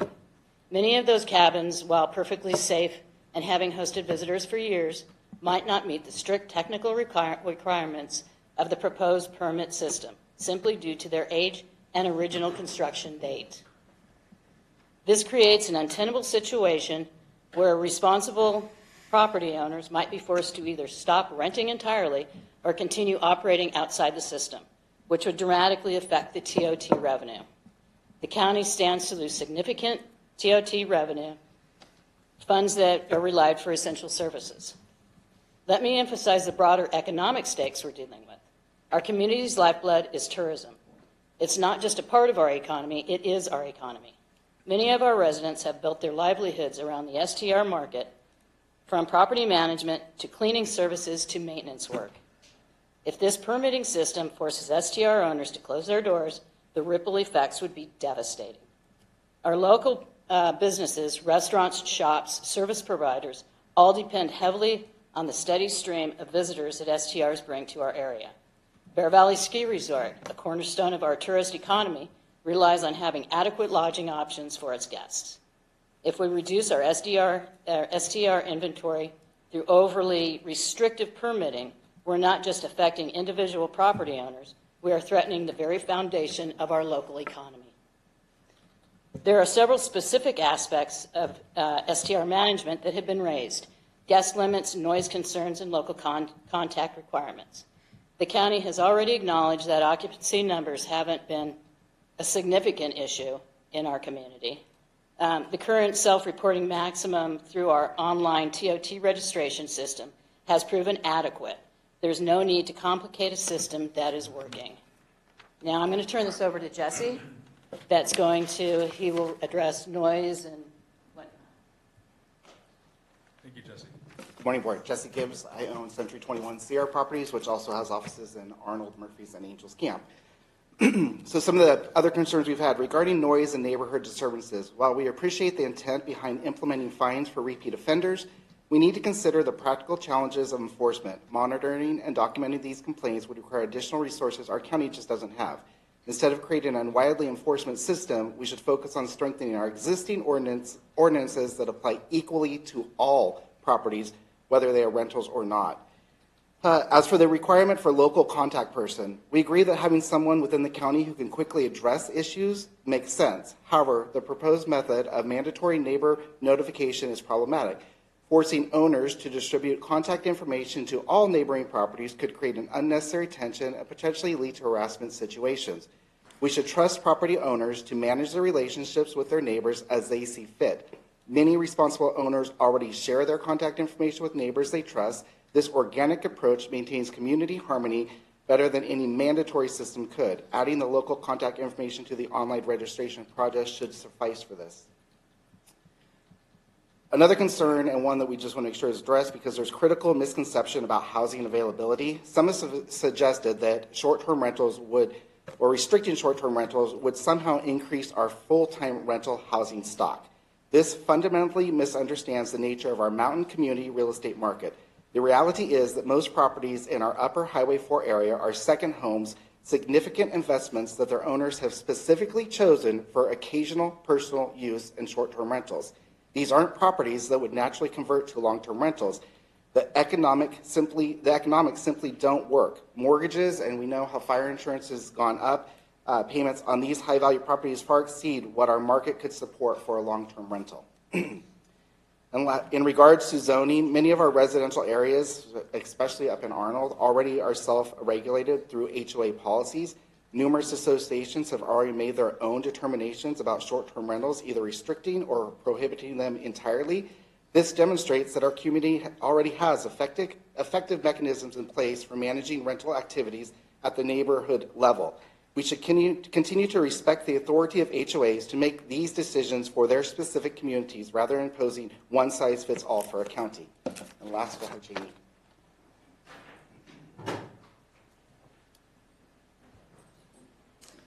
Good Morning. Sorry, I'm just getting a little cold, but I'm Jamie Yarnell Poros. I'm an agent for the last 20 years in Arnold and a lifelong Arnold resident.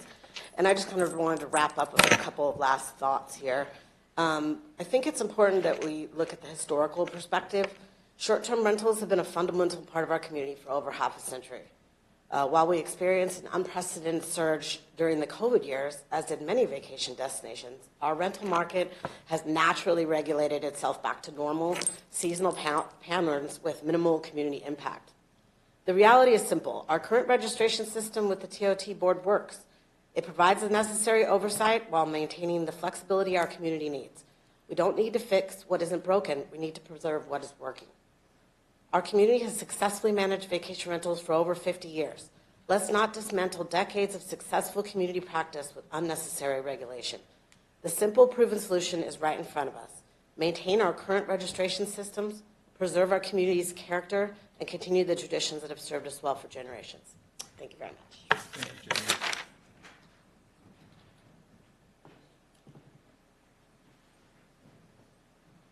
So do we have any, oh, Janet. Thank you. I'm Janet Romanowski. My husband and I have Murphy's Vacation Homes. When we first came to Murphy's 25 years ago, the choice was to stay at the Murphy's Hotel. And I don't know if any of you guys have stayed in, I think it's room 12, right above the bar, where you hear all the good lines of people heading out at 2 o'clock in the morning. It wasn't the best in terms of lodging. We couldn't bring our dog. It was just not great lodging. But that made us decide that we wanted to buy in this community. So that's what we did. So we've been in this community for a long time. About 9 years ago, we made a decision that we would take the property and convert part of it into a vacation rental. Now, we went through all the processes that we had to do through the planning department, all the things that they wanted to see. In that 9 years, we've since added 3 other properties, so 4 properties. We have never had a complaint about noise. We've never been called in for a problem from a neighbor. All the neighbors know us. We're very responsible. My concern is you have an ordinance here that is going to get the people that are kind of the bad ones, the ones that cause the problems, the ones that park all the boats and vehicles or whatever this is talking about. You're going to get those in the net, but you're also going to get people that really are good landlords, good vacation property managers, that take a responsibility in this. I know for myself, we take pride in ours. We are not slumlords. We take very good care of our guests. One of the things when I look through this is what she talks about is going back to square one and having people go back through the process. I think what we're going to find, and I don't know the areas outside of Murphy's, but for example, in downtown Murphy's, you have older homes. They were done with small bedrooms, oftentimes no closet.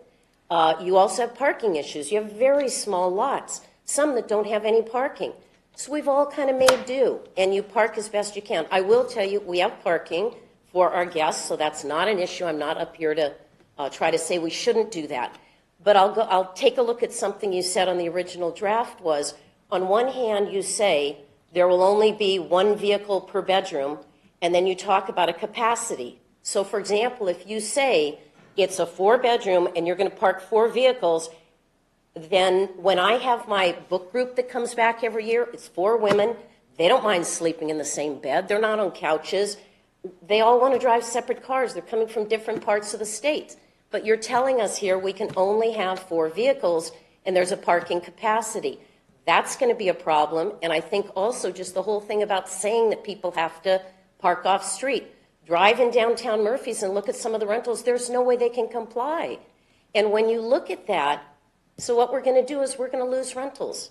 Oftentimes those little cottages that have no parking, that might have the small bedrooms, are some of the most affordable vacation rentals. Thank you, Janet. Thank you very much.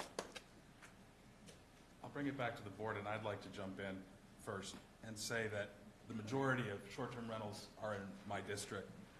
And in reading the staff report, I stopped and asked myself, what's the objective here? Why did I agree to then say we need to look at a short-term rental ordinance? And the primary reason for me was safety, and that's not addressed in the staff report. I feel very strongly that the Upper Highway 4 corridor evacuation is number one in the back of my head. And when CEO Hitchcock and I were at the RCRC meeting, we spoke with a woman who gave a presentation from Truckee. And one of the smartest things I heard her say was that visitors leave on a warning. And I think that for me, this registration certificate, however it comes together, I think our visitors need to know that they need to leave on a warning so that our constituents can then leave on a mandatory, and we're staggering it.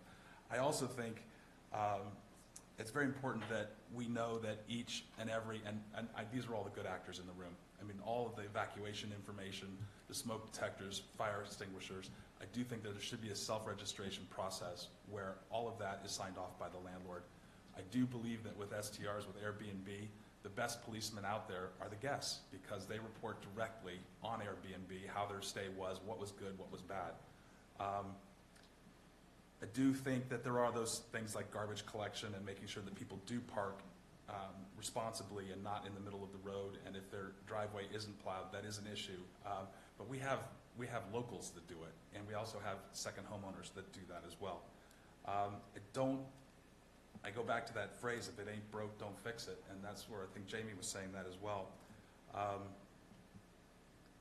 do think it's important that we do have a system in place, that we continue to monitor, that we continue to build on, and just make sure that we have nothing but good actors. I know that you've also talked about who should be responsible or who should be getting that call. I think the supervisor of that district should be getting the call, because I can mitigate a lot of things by dealing directly with the people involved. I know, for example, Kelly ends up dealing with properties that she doesn't represent because people call her thinking that that's one of their properties, and she deals with it. I want to back up what everybody said. This is a huge, huge issue for us, because ultimately it's our bread and butter, and I don't want to do anything or impose anything that's going to create any kind of friction that would stop people. I know that Kelly was telling me, I think when we met, Peter and CEO Hitchcock, that she'd already lost a sale because somebody thought that we were going to start regulating STRs, and that's not my intention at all. And I hope that the rest of the board follows suit. And I also want to reiterate that even if we were to regulate STRs, there's no way that workforce housing is going to be able to afford these properties at this time. I do feel the noise ordinance is important. Of course, it always comes back to how do you, enforce these.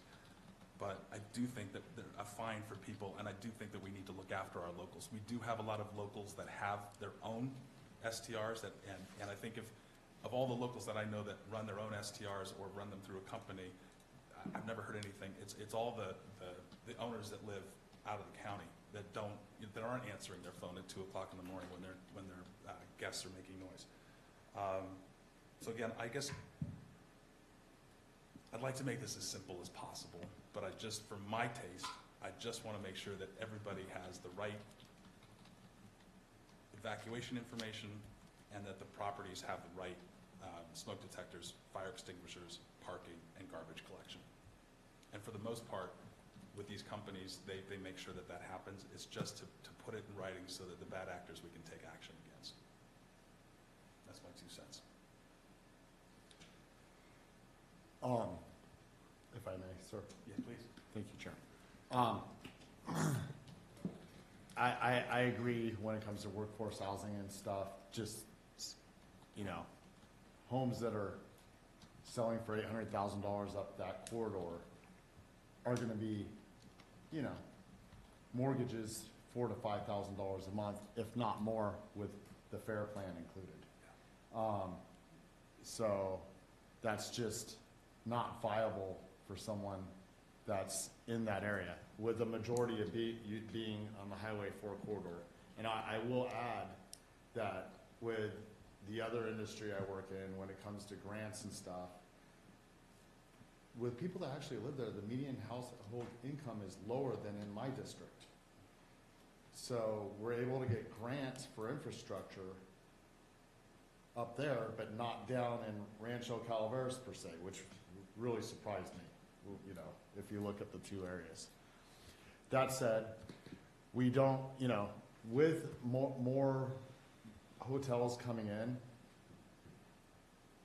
we still don't have enough for people when they come in the area. So to stymie it, I mean, they started putting Airbnbs down in Rancho Calaveras in areas just so people could visit families and stuff. Looking at different ways, I don't want to shut any business down that's going right now with new rules after the fact. I wouldn't want to put them in a bad spot if they're a good actor. I completely agree. You know, if anything, I think that there needs, I agree with you, Martin. I can shorten up my whole thing is I agree with you when it comes to safety, but to try to limit the industry or put people out of business at this time would not be beneficial to our community as a whole. There's something that you didn't bring up is the thought on parking, I think comes from, I apologize, Amanda, but from the Lake Tulloch area, because they'll have people completely congest a street to where people that live there can't get home. And it's navigating how we deal with that so that, you know, people can get home, much less if there is a fire, they can get out of the area so that cars aren't blocking their way. So I think that's another consideration.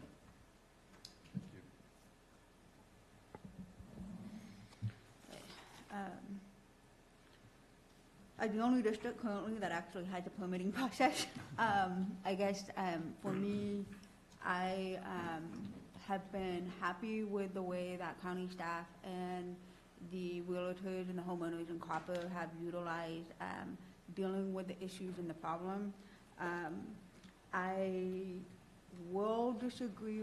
I don't necessarily want those phone calls. It has been helpful to have that property manager and then dealing with the property manager when things do elevate, and there have been a handful in Copper, and then working with the respective staff. But for the most part, I have found that when those phone calls come in, they're able to work on it locally, and I think that's the biggest thing is just reinforcing the common sense. And some individuals are not having that common sense. And I've liked the existing system, but I understand and I know that plastering somebody's phone number all over, there will possibly be some form of harassment. So how we cone that in, I am open to supporting those ideas. But I don't necessarily want to be getting hit with those phone calls. I have liked that middle person, however that works out. With the parking, I think the parking came into play because of trailers, really, with the boat launch. But I have seen when Supervisor Callaway was here, we discussed it. You know, there's just some neighborhoods are still neighborhoods that people live in, and they come home from work and there's 10 cars outside and they can't even park in front of their house. And so how that looks like with the parking, while I recognize in my district it does have to do with the trailers, with the boat launch, I think we need to help, and that's been one of my #1 complaints that I've received is how do you work with the parking situations in some of these places? And I get it, you know, in your district, there is no parking. But that doesn't mean that they shouldn't have the opportunity to find what that solution is. I have talked to some of you individuals in the public. I think in the initial start of this, there was definitely misinformation with this was going to solve our workforce housing. That was not my intent. I don't think that was the objective of where we were going with this. It was more we've got complaints, we don't know how to hurdle them, and right now the only process was in District 4. in the copper area, there was a process of how to deal with that and deal with the bad actors. And I think it opened up another set of why we're here today. So I know it won't solve the workforce housing. I know that's not part of this, and that is not my intent. And I do agree with the other two supervisors. I don't know, and we've talked at length about it. I don't know what it looks like, whether it's permitting, registration. I think we need to make it as easy as we can with change. No one likes change. It's going to be a bump in the road to however this looks like, but adding unnecessary paperwork that doesn't need to be needed, I am open to what those look like. Is it a self-reporting versus a permit? Is it, some other avenue? I am fine and open to those recommendations and supporting that process. But just know if I do say permitting, I'm going to have to change my word. I'm just meaning how do we recognize everyone? And then lastly, I do thank all of you for coming and being part of this. I know it has caused some of you some blood pressure going up and down. But thank you for your patience with working with us as individuals and understanding what this can look like. I think we can build something that's successful, that helps everybody going forward. And one thing I told staff, I just don't like the fact that we've got one area of the county and we do something and then the rest of the county there's nothing. And so what does that look like? How do we put those sideboards and expand it outside of just my district alone? Because it is confusing. I think we've had numerous issues in front of this board where we've had to decide things because there was an avenue to deal with those situations, and we need to address them. And then the HOAs, I've got 9 HOAs I deal with down in Copper. They have expressed making sure that they do not want to see this go away. They do understand, and I'm hoping the rest of the HOAs in the counties understand this. If they want something more restrictive and they want to deal with it differently, then they need to deal with that in their CCNRs. That is not our responsibility. This is just a basic, simple, hopefully simple, but overview, and what they decide within their boards and their HOAs, it is their responsibility to do. And so I think that has been a confusion on some HOAs as well, where they want certain specific things, and that's not my goal, is to address that. If they want to address that, they need to push that back and be responsible within their own community to deal with that. So anyways, I'm done. Actually, Amanda, could I add on to that? Because ultimately, whatever the CCNRs are, usurp whatever we have out there. Correct. So they can be more restrictive. And that's what I'm saying. They have asked, some comments I've gotten from HOAs is, well, can you add this and that? It's like, no, that's not the intent of this. Like, you want it more restrictive. You do it. You do it over the counties. I'd also like to point out, too, that Lakemont HOA has actually said in the past to me that it's the second homeowners that are actually making more noise and more trouble, too. So the onus is not just on short-term rentals. You can't have 5,000 to 7,000 people come in for a concert and not have a place for them to stay. I mean, this is a huge part, as we said, of our economy. But I also just one last time want to point out that the last time that we did an evacuation on Highway 4, it took an hour and a half for people to leave. And after we've seen all the video of Palisades and what have you, we just know how important it is. And so, again, I just want to reiterate safety. Did we have, sorry, Supervisor Toffenelli, do you have anything to add? Yeah, both you and Amanda have the gist of all this. Highway 4 corridor is basically where most of all of the short-term rentals are. There are a few in District 5 now, and there are a few in mine.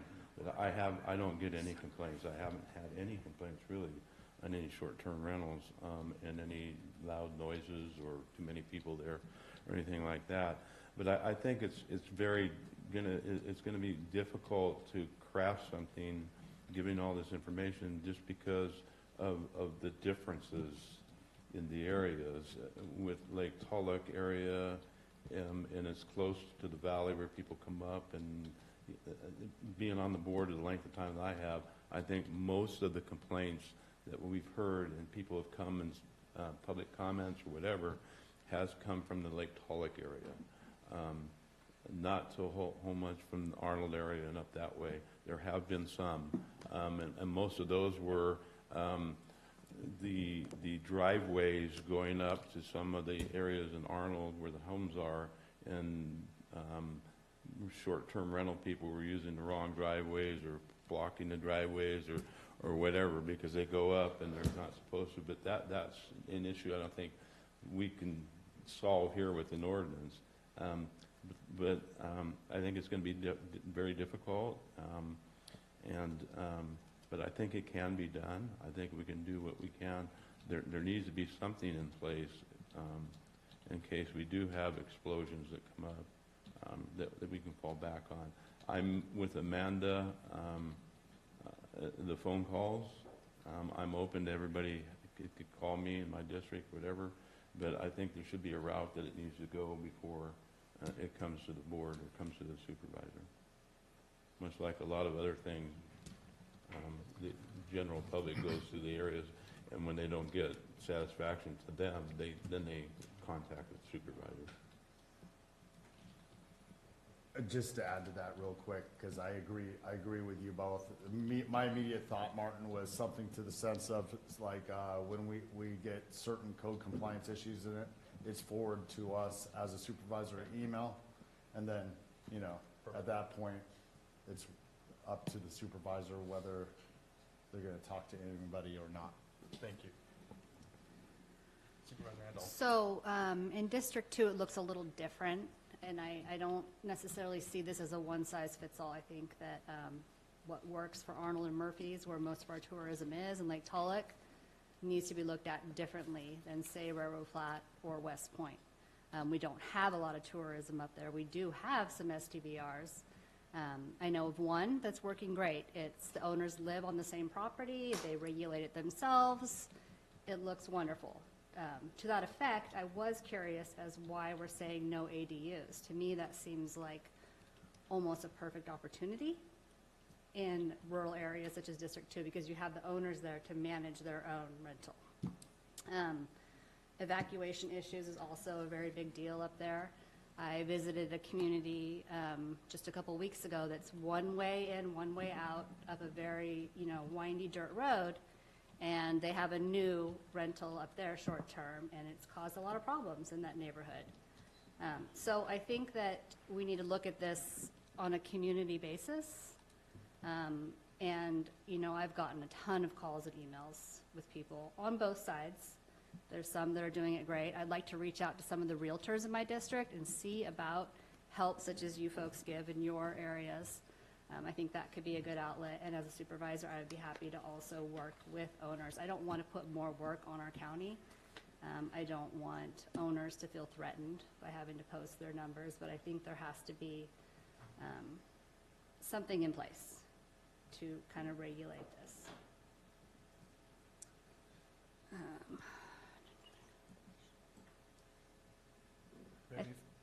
Sorry, one other, one of my constituents that did reach out to me was concerned about the noise and what that puts on the sheriff's department with having to go out with their little noise odometer, and how effective or ineffective that really is.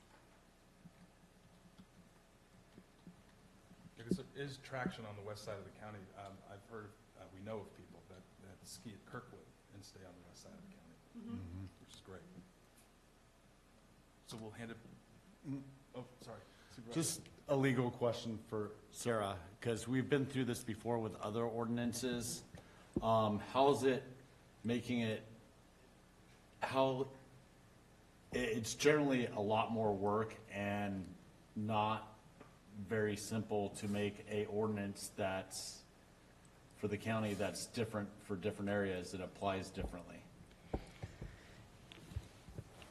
Yes, it could be complicated. Very complicated in that Which is point. not to say that it's not doable in some way, but yes, it would be complicated. And if I may too, just on the ADU question, and please correct me if I'm wrong, but it's my understanding that state law, there are prohibitions in state law for utilizing ADUs as short-term rentals because of the housing crisis and looking for more long-term housing. So I assume that's the reason why they were carved out I would here. add too, when we streamlined the ADU process in Calaveras County, we stated in there for that type of thing. So at the same time, it sort of conflicts with what we stated why we were streamlining the ADU process here.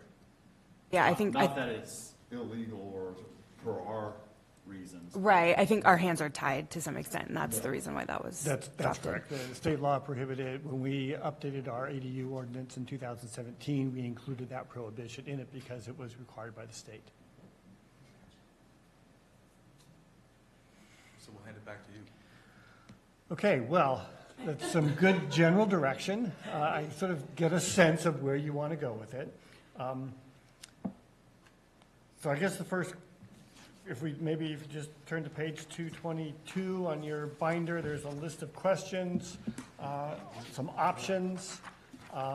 We can sort of go through those, discuss them. There's some recommendations that we have made. And if there's anything else in there we want to talk about?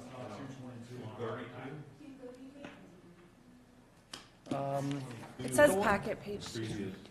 Item on the agenda. Okay, well. Discussion summary. The issue,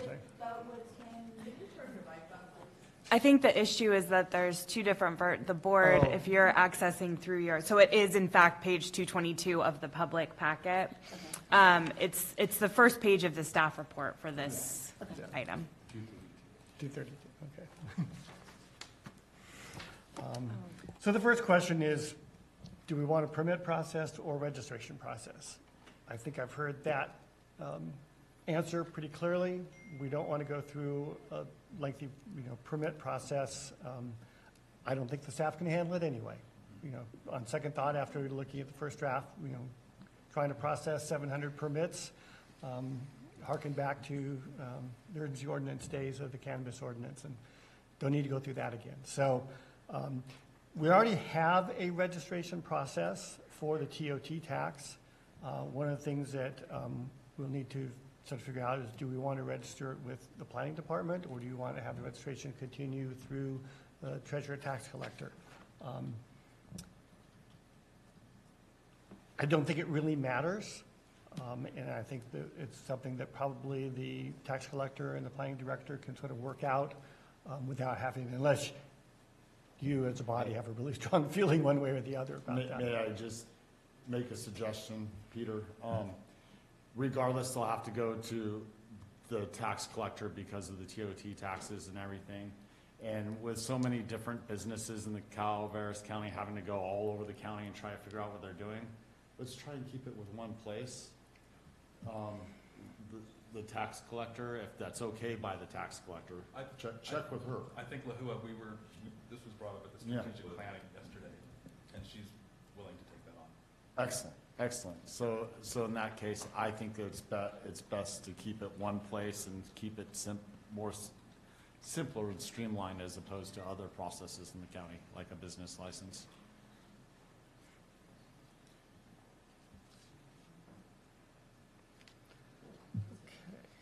Wrong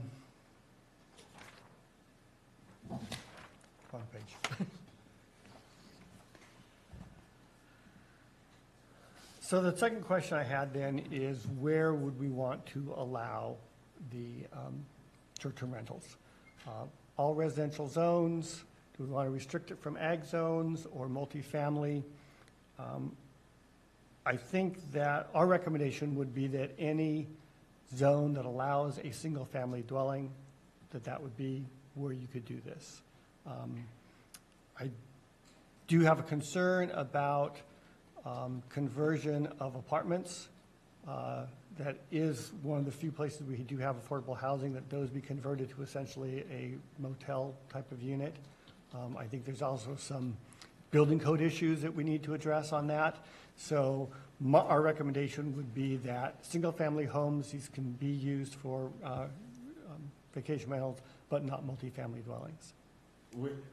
And I hear what you're saying, but we also have like condo units that could, just so that, because there's condos that aren't necessarily in the affordable housing or townhouse style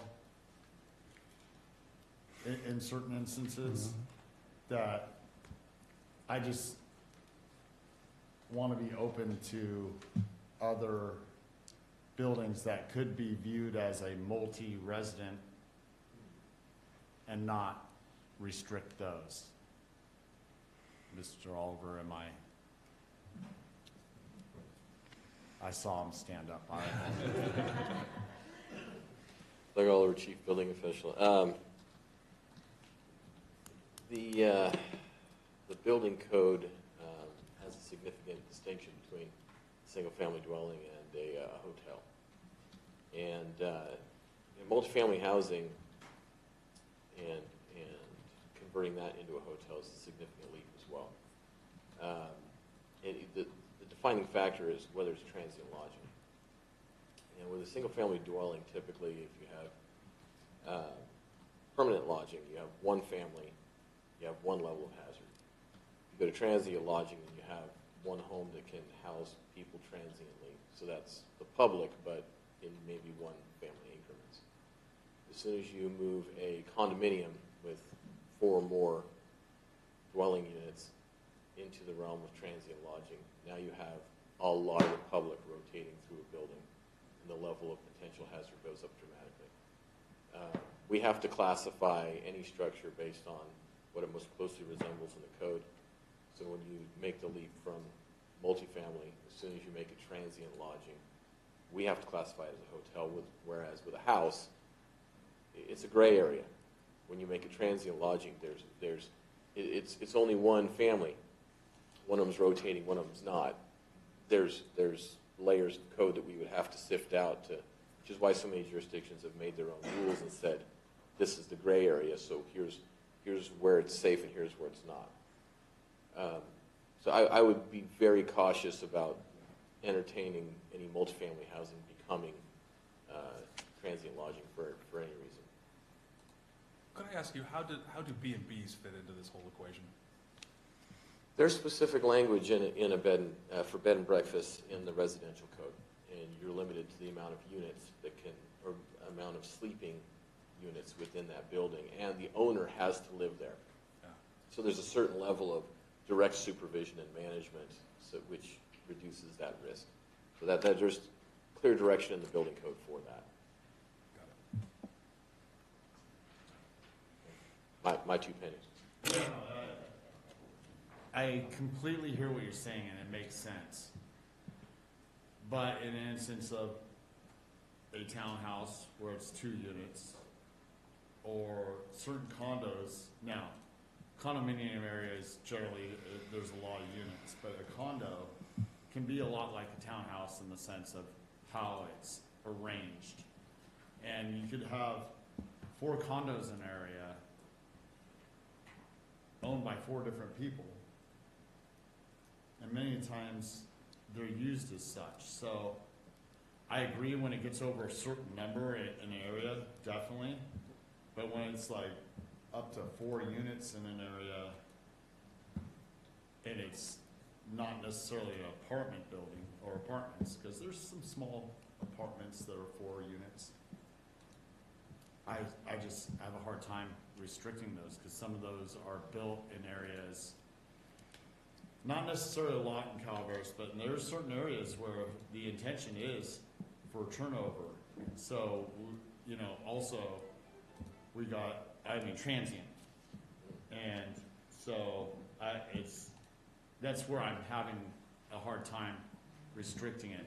I completely agree when we get a large apartment building and it becomes transient, we don't want that. That's such a high flow of vehicles, and then we have a road impact mitigation matter that we have to think of along with safety and everything else.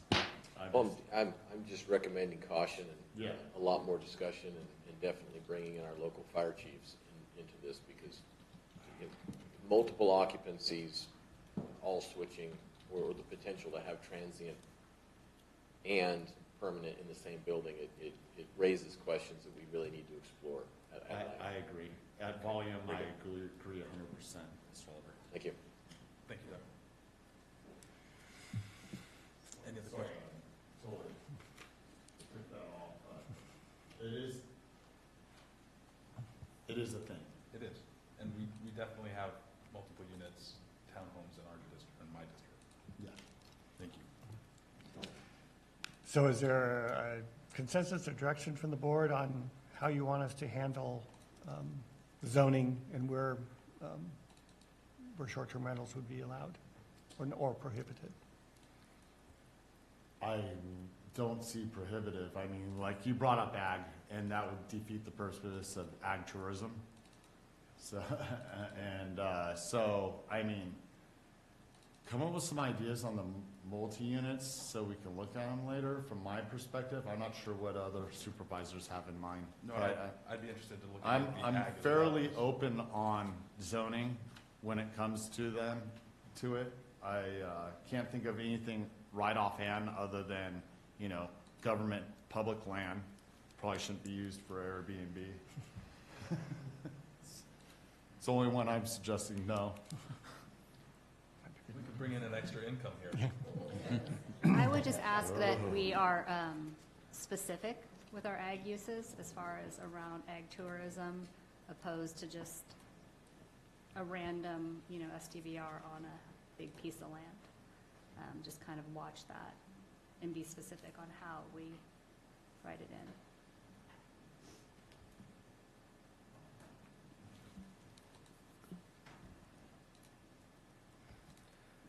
For ag, Doug and I have had these conversations over the last couple of years. As long as we don't hit into a realm where we've got to now deal with a whole hip camp scenario, I really want to avoid that.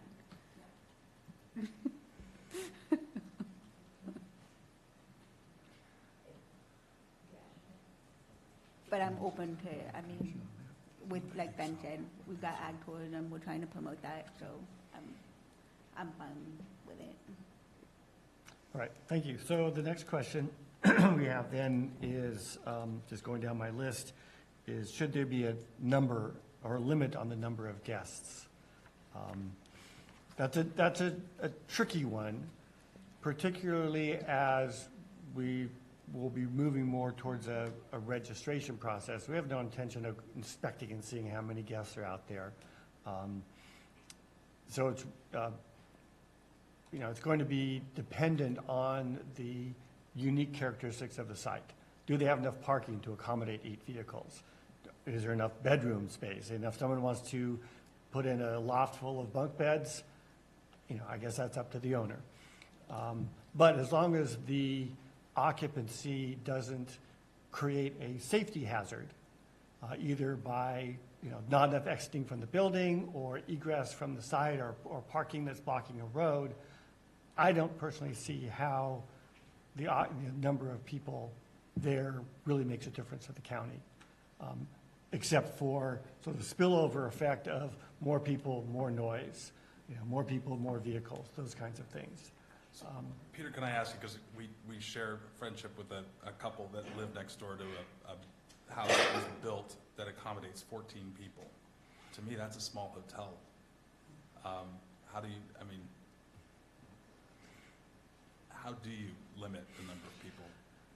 In trucking, they do 2 people per bedroom plus 2, and they don't allow you lofts, and they don't allow you play spaces. And that's the standard we have in Tulloch right now. Right, and I don't know how we would ever even enforce that anyway. I guess if the noise ordinance, people showed up, then you could actually say how many people were staying in the house. But, a house built to accommodate 14 seems like a B&B to me. It's Good question. I don't have an answer for you. To answer that question, I think it's up to the people that own it, that are renting it out, or the realtors to take that responsibility I think, and Doug can correct me on this,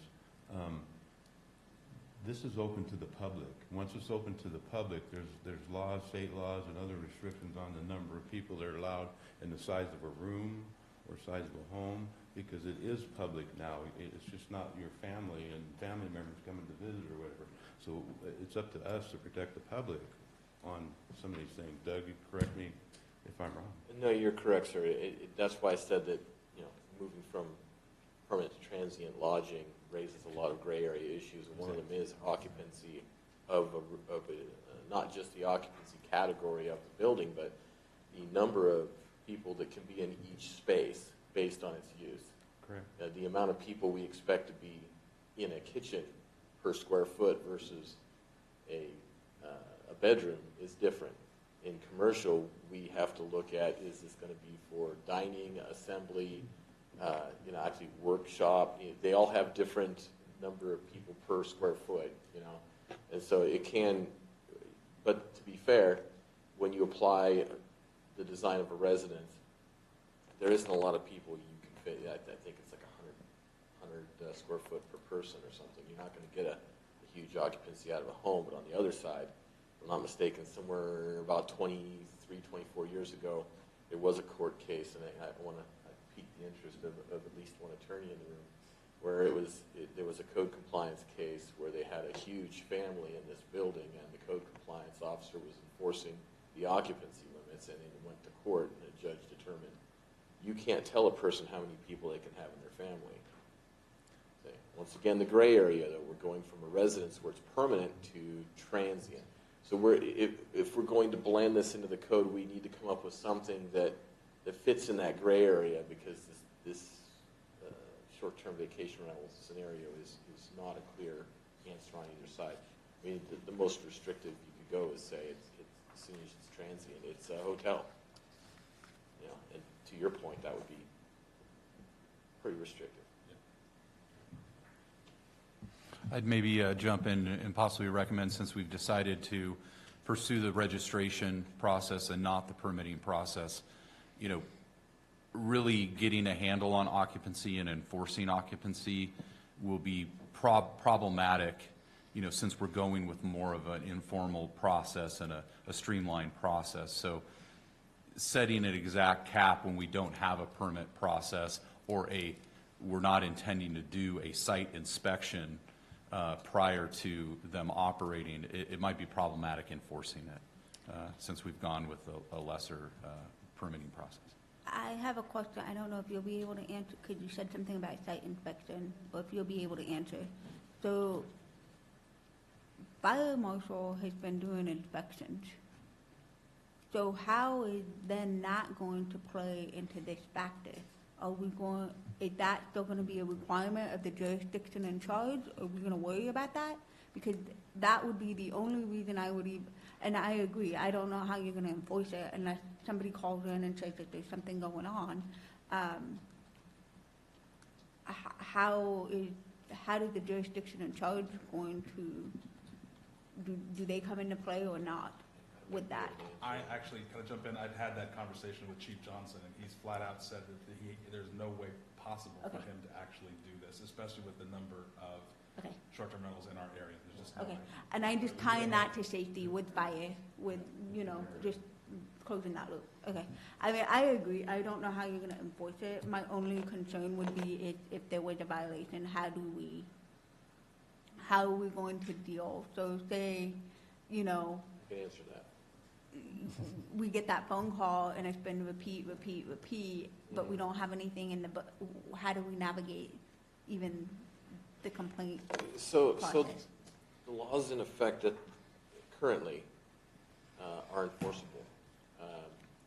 State law, under state housing law, there are criteria for what is considered substandard housing. And housing in state housing law extends to not just single-family dwellings and apartments, but hotels, motels, any transient lodging. If it's built like a house or built like someone's going to stay the night, state housing law applies.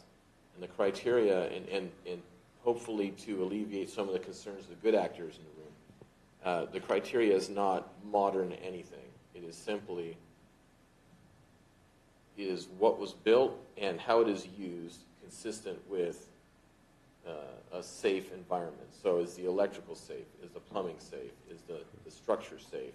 Do you have proper egress? And there's a component of that as it relates to fire department is anything that the fire department determines is a hazard can be considered substandard housing. Now, fire departments, we have 9 fire districts. They're all going to have a little different level of sensitivity over this based on their population and the topography. They're going to make the decisions in their districts when they see a hazard based on the fire code and their own ordinances. As code compliance, we're the hub for enforcement on violations of ordinance. If the fire district cannot affect a change, they often send those complaints to us. So if they get a complaint and they go out, they see a problem, it can't be arrested by their powers, our code enforcement can open a substandard housing case and pursue it that way. The challenge is having the teeth to follow it up. Fines alone are a challenge. But under state housing law, if you have continuing violations that aren't remediated, you can follow the process of abatement through closing the doors or seeking a judgment. Or there's a lot of options that we can tease out as we move forward here. But we do have effective codes. We just have to have an effective communication and enforcement platform across every district that manages this, including the sheriff's office. We can work with them very closely over sound issues if we have an effective sound ordinance to coordinate so that they find the issue and we enforce. So there's a lot of options here that we can let's say cobble together to make an effective ordinance for you. Okay, thank you, Doug, for that explanation. So I guess, I mean, common sense, and if the common sense, I mean, is it gonna, we're gonna keep seeing that common sense not be used, then yeah, I think we're gonna have to about that, but I can't see most individuals that are using this violating it. I mean, I think it's one in, like you said, there's few. And if it changes, then I mean, it can come back for a policy decision, in my opinion. So I'm open to using common sense on this one to make it easy. May I ask a question? Yes. Is it safe to say that the overall direction we're getting is that if you can't enforce it, don't write the ordinance, but if you can enforce it, make sure that you have the resources necessary and enforce what is written? Is that what I don't think, you said don't write the ordinance. I say write the ordinance, but we need to be wary of what we can enforce and can't enforce as we move forward. Right. Right. I think that's. I guess I oversimplified it. We're having a hard time. Well, I think we'll have our time because right now we're on occupancy, right? And that's number. And let's just look at Lake Tahoe and South Lake Tahoe when they try to limit it to 8 people per unit. I mean, that doesn't. How did they enforce it? I don't know because I used to live up there and I didn't even have a rental unit. And during New Year's, I had 50 people show up to my house to stay there during the time, you know, especially 4th of July when you have millions of people. Yeah. I think the issue is partially parking in some areas, you know, so that's something that needs to be addressed, although Murphy's is kind of an impossibility. I don't know how we would address that. One car in front of a house sometimes is too many, you know, and also the times when some young person rents the place and all of a sudden there's a party at the house and the Airbnb person didn't know that. That wasn't the intent that was put forward. But all of a sudden they're dealing with their house getting wrecked and the neighbors being pissed off. I think these are both some of the major issues that we're trying to deal with occupancy. I think that the parties issue needs to be dealt with by the Airbnb person when it comes to the deposit that's taken. And at that moment, that crosses the line, we have a noise issue that we can use to put the complaint in, and then they violated the rules of the Airbnb. Those people are going to be fined. So it's going to maybe temper the amount of people who are willing to lose, like, let's say, $800 or $1,000 on a deposit, you know, in some instances. The parking issue is the one I'm having a hard time that's gonna be a blanket thing across the county. And I don't think occupancy is the way to solve it. That's just my opinion.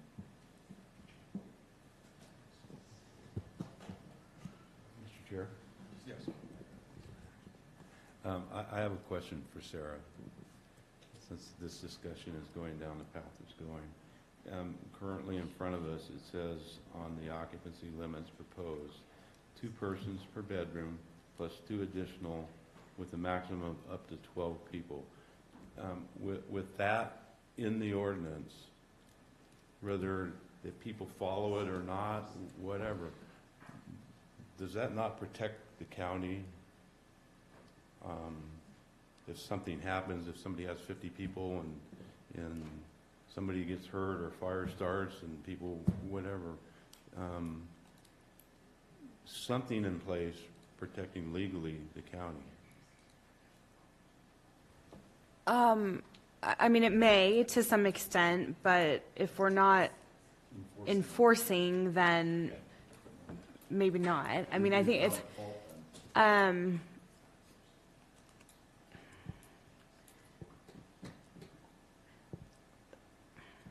I think I'm struggling with, I mean, yes, I suppose it could in theory be somewhat protective of the county, yes.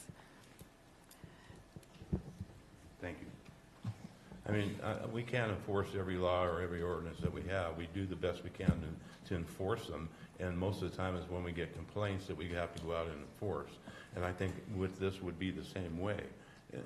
You get complaints from the next door neighbor that there's 50 people over there and they've been there all weekend and or whatever, then right. we have something in place we can go out and enforce. But to go around all the time and have somebody specifically go check all the Airbnbs and all short-term rentals and whatever, I don't think that's possible. Right. But I'm just looking at the liability of the county with something not in place, that somebody could come back and sue and bring the county into that lawsuit based on they had no structure. I mean, people can always try that, of course. Yeah, I mean, I think to the extent, I mean, I think it just depends on how it's done. I think if we ask people to self-report, you know, what the occupancy is going to be, and you know, we certainly are entitled to rely on that to at least to some extent, yes. Which I know is one of the, I mean, I think the self-reporting was kind of the thought process, right? Is when they register, they would. When they And then we enforce it that way. Yeah. So, I'm just concerned about any liability that we may have by doing something. Or by not doing something? Not doing something. I mean, I think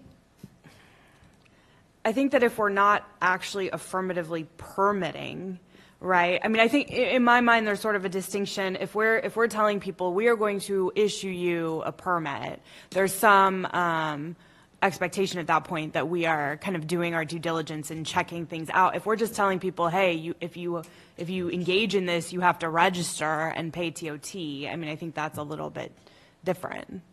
So I mean, I think to a large extent, it depends on what this is going to end up looking like. I don't think the county really takes on liability if we're just telling people, hey, if you engage in this, you have to register and pay TOT.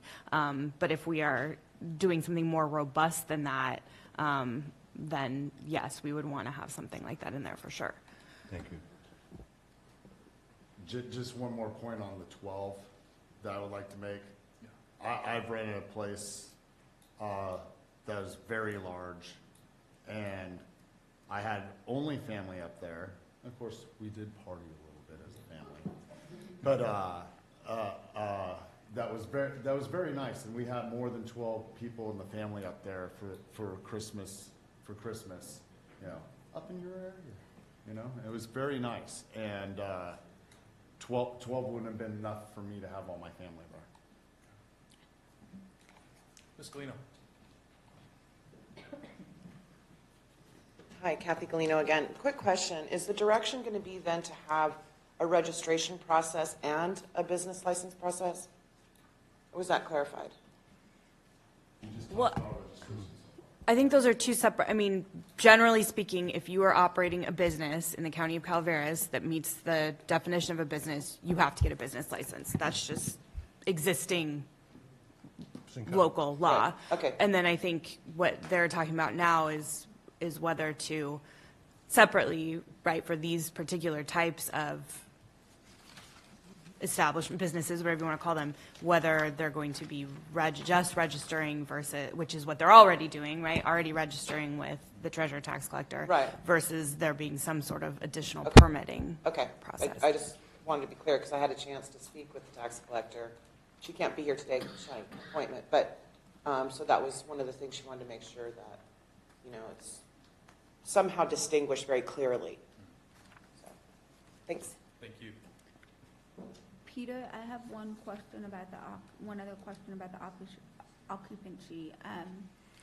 How, because in our discussions, I didn't want to drastically change copper, knowing that there would be some changes, but how would that impact that? Because isn't there a cap on that one? Yes, And do you- currently the cap that I think you brought up was 2 per bedroom with a maximum of 12, plus 2 additional, maximum of 12. You know, that's really maybe a more fundamental question is, do we leave copper as it is under the current permit processing that we do have there? Or do you want to eliminate or modify Chapter 2020 and have it consistent throughout the whole county? Well, there are things in the current, such as docking, boats and what have you, that are really specific, obviously, to, that need to be in there for, like, tele. I'm okay leaving that chapter as is, other than maybe reconsidering, I really don't want to have permitting, and that's been my sticking point the whole time, is permitting in one area and registration for the rest of the county. So how can we, is there a way to allow them to do the registration but still have these certain caveats, like the docking, the toilet, the boat parking, things like that in that chapter, but allow them to self-register? Because then they're still gonna have to do the business license, they're still gonna have to do the permit, while then again, once the rest of the county is only doing registration. Well, that's the status quo. That's the case now, right? Yes. Everyone has to register with the treasurer tax collector now so that we're capturing TOT. Yeah. And the TULIC folks are getting a permit. So, I mean, the status quo would be to leave that as is. In answer to your question, I mean, just as a practical matter, without a permit, I think it would be difficult to enforce the things like the docks and those existing. Yeah, and that's where my sticking point becomes. That's where I have at least for me, I don't think, I get it, there are nuances. There's gonna be nuances in Murphy's with parking like we discussed, there's gonna be nuances. But then how do we, I don't want staff or confusion to the public, you know, okay, they did this whole thing and then we finally, how long is it gonna take for staff to flag it that the address is in copper rather, and not in the Ingalls, you know, even though they may relate to themselves in copper, like, it's, I just, if there's a way to figure that out, I am open. I know we won't get it settled today, but it just, we've gone round and round and round and round. I hear what you're saying, just on respectfully disagree. I don't need the permitting process in my area. You can I know, have- that's no, what I no, just no, said. Say the whole county, you were talking about the whole county. At some point, maybe I misheard you, I You apologize. did. What Okay. I'm saying is I So don't want you to. want to keep Tulowick as is, and you don't need the permit for the rest of the county? No, what I'm asking is how do we move copper into the registration process so they're not the only one having to pull a permit? Oh, well, you can't have all those rules. She let you know you can't have all those I rules know, without the I know permit. that, and so I'm saying this is gonna probably be a continuation of a conversation that we're gonna have to have, and that we've been going round and round about it. And I agree, I don't, but how is that okay for my district to have a permit? Otherwise, no, I'm not gonna support the short-term rental ordinance.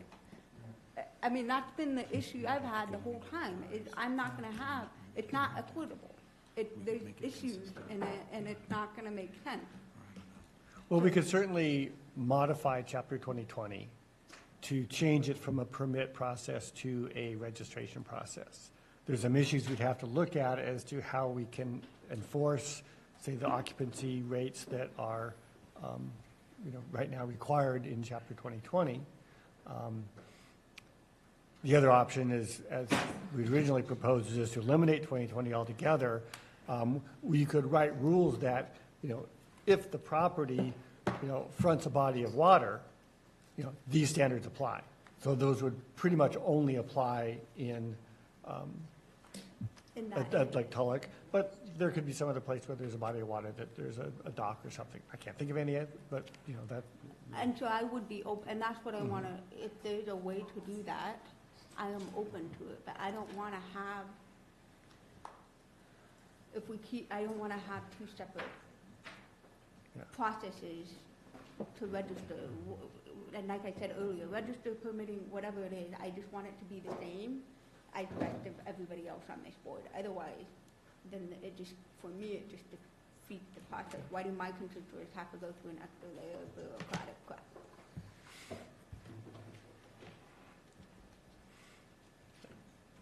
And I understand the history of the lake. I get the history of it, and but since that's been in place, and we put that in place, it's gone down. I mean, at one time, it was every week we have somebody in here for Tulloch, and the amount of voters out there, and the sheriff's office having to go out there because the boats were running into each other, and so this ordinance was put in place back then, and it's quieted it down. I'm not saying if you repeal it, or I'm maybe in favor of what Peter was saying, that if it's on the water, then you have to go through the permit.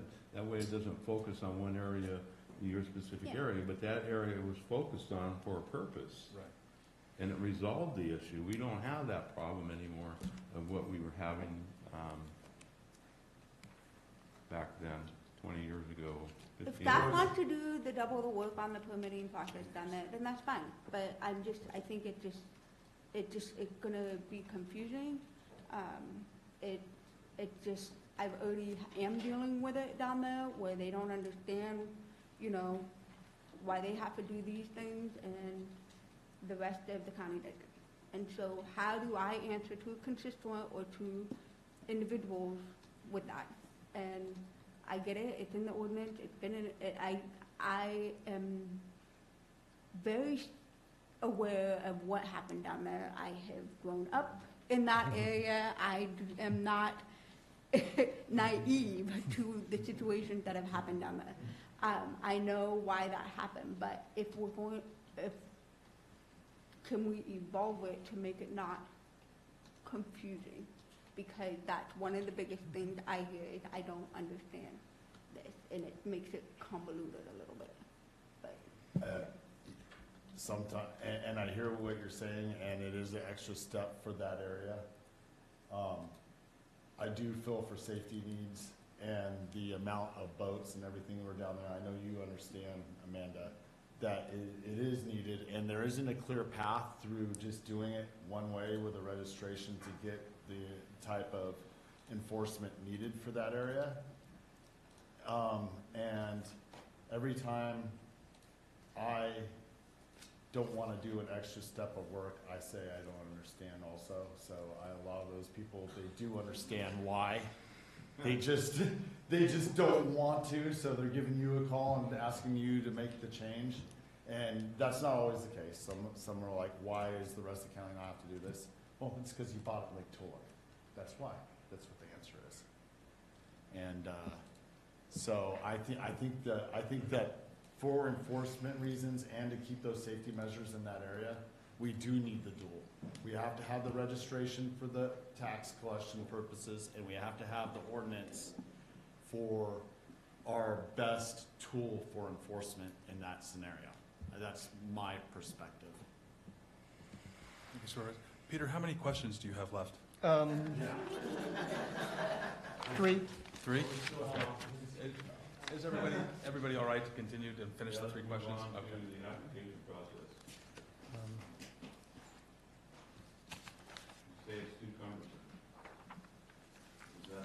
Oh, no, I think we already discussed that. I think that we've said, no, we don't want to permit application, we want to do registration. Next question is regarding the noise ordinance, and should we update the noise ordinance concurrently with this? Our recommendation is yes, we should. We've had conversation with the Sheriff's Department. They want it updated because it's difficult for them to enforce. Without enforceable noise ordinance, we will have a number of complaints that we just can't deal with. So our recommendation is we update that concurrently. Yes. Yes from me. Yes. Sounds like a yes. Now we're flying through them. Okay. The contact person for complaints, I think is going to be probably one of the stickiest issues that we have to address. I actually would like to retract what I said earlier, and I would like to go with this. People call me anyway, so I know I'll be able to do it anyway, but I think that I would like to listen to my co-supervisors and go that direction. I was going to post your phone number. Tattoo it on my head. So in 2020, in Lake Tulloch area, there is a contact person. The public is notified of who that is, not directly, but indirectly. If they say, well, who's the contact person on this one? That's part of the application packet. We have that. That needs to be updated if it changes so that the county can contact someone if we get complaints. And if it's a weekend and, no one's at the county, then the public can also say, hey, there's, something going on next door. You need to do something about it. There's, a couple different recommendations we had in here. I think that, I'm sort of at a loss of what's going to be the best way to do that. I understand the concerns about having, the owner of the property, their phone number out there, getting harassed by someone next door that just doesn't like them. But I think we need to have some entity responsible to deal with immediate complaints. Most of these are going to happen on the weekend, so code compliance isn't around. If it's noise, sheriff can go out there. If it's a real life safety issue, sheriff or fire can handle it. But on sort of the day-to-day complaint issues, someone needs to accept responsibility of that. And I don't know what's the best course of action. We've really struggled with trying to figure out how do we do this efficiently without tipping the scale too far one way or the other, that either the public, the neighbors don't know who to contact when there's a problem, or the operator is harassed by, a neighbor who just is rude. Any suggestions you have, we're all ears. I mean, the issue is that as you said, most of the calls would be coming in on the weekend, and usually it's at 1 or 2 o'clock in the morning. So I don't know who fields those calls. Sheriff's office. Yeah. Yeah, I was going to say, yes. Point of contact. And so I guess really we can. Definitely willing to consider point of contact. Well, regardless of whether somebody is registering or getting a permit, it sounds like it's going to be registering. They're going to have to provide some contact information, right, who the point person is. So then I think the real question is, how is that disseminated? Like, is it just, if somebody calls the county and says, hey, what's the contact for this property? We wait on the next business day or whenever, that information could be given to them, versus is it something that the owner or operator is required to give out kind of affirmatively to neighbors within a certain, so I think we're going to have a contact person and their contact information. The question is how that gets provided to potential complainants, I think, yes, as a practical matter. Thank you for clarifying that, Sarah. So I guess that's it then. Well, do you have, we can write it any way. We can say that, you shall provide adjacent neighbors or everyone within 200 feet contact, number, or it could be based on, as Sarah suggested, someone calls, leaves a message with the county over the weekend. Monday we get back to them and say, I'm sorry we didn't get back to you, but next time it happens, here's who you call. I don't think that works. I don't think that's fair to the neighbors on a Friday or a Saturday. Well, that's good. How does the sheriff, is the sheriff willing to be fielding all these on Friday nights and Well, they Saturdays? generally end up doing that. Yeah. And not that we're throwing it in their lap, but that's when, or.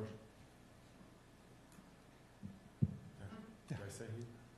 My apologies. It's nice that, there's property managers, right, that will deal with it, but it's also probably burdensome. But it seems there has to be a way to contact somebody in the moment, not Monday. I do think that the good actors, at least in my district, have neighbors that there's already that connection there. Again, it just goes back to the few bad actors that you can't get a hold of to correct the issue. And then the bad actors obviously give the good actors a bad name as well, so it just snowballs. Yeah. And also something, you could require to If you could come to the podium. Thank you. You could require to have somebody in the county, because a lot of these independents are from the Bay Area. Right. Just require them to have a local person that's the contact person. Within 30 minutes away or. Exactly, whether if they're 20 minutes away or whatever, but they need to be living in Calaveras County. That is a fairly common provision when I was looking at other jurisdictions' ordinances. That's pretty typical. I think it still goes to the question of how is that information about who that contact person is, how does that get disseminated to? During your registration, you need to put down that contact number Yeah, absolutely. in Calaveras County during your registration. Right, but then I think, how do the neighbors find out who that person is? Are we being proactive or reactive? Right, as a practical matter. Thank you, Kelly. Janet, no, I think we're done. I'm out of the county. What's Can I that? speak to that? I don't think so. Sorry, shouldn't have. Thank you, though. Peter. I just have one more question. In these scenarios that we're talking about, because we do have our good actors that, generally don't rent to the wrong person, but, things happen. Is there a complaint system that we could put together, like a 3 strikes, you're out scenario? No? Well, if we had a permit process, the permit could be Okay, yeah, revoked, okay. but it's simply Yeah, there you go. registration. But can't we revoke the business license?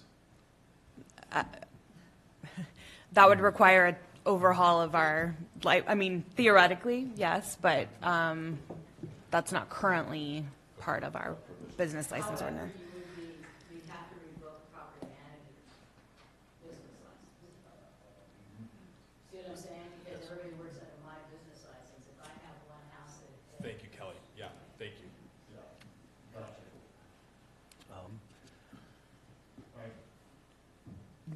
I don't hear a consensus here at all. It's just that you have the same concerns that we have about how do we do this.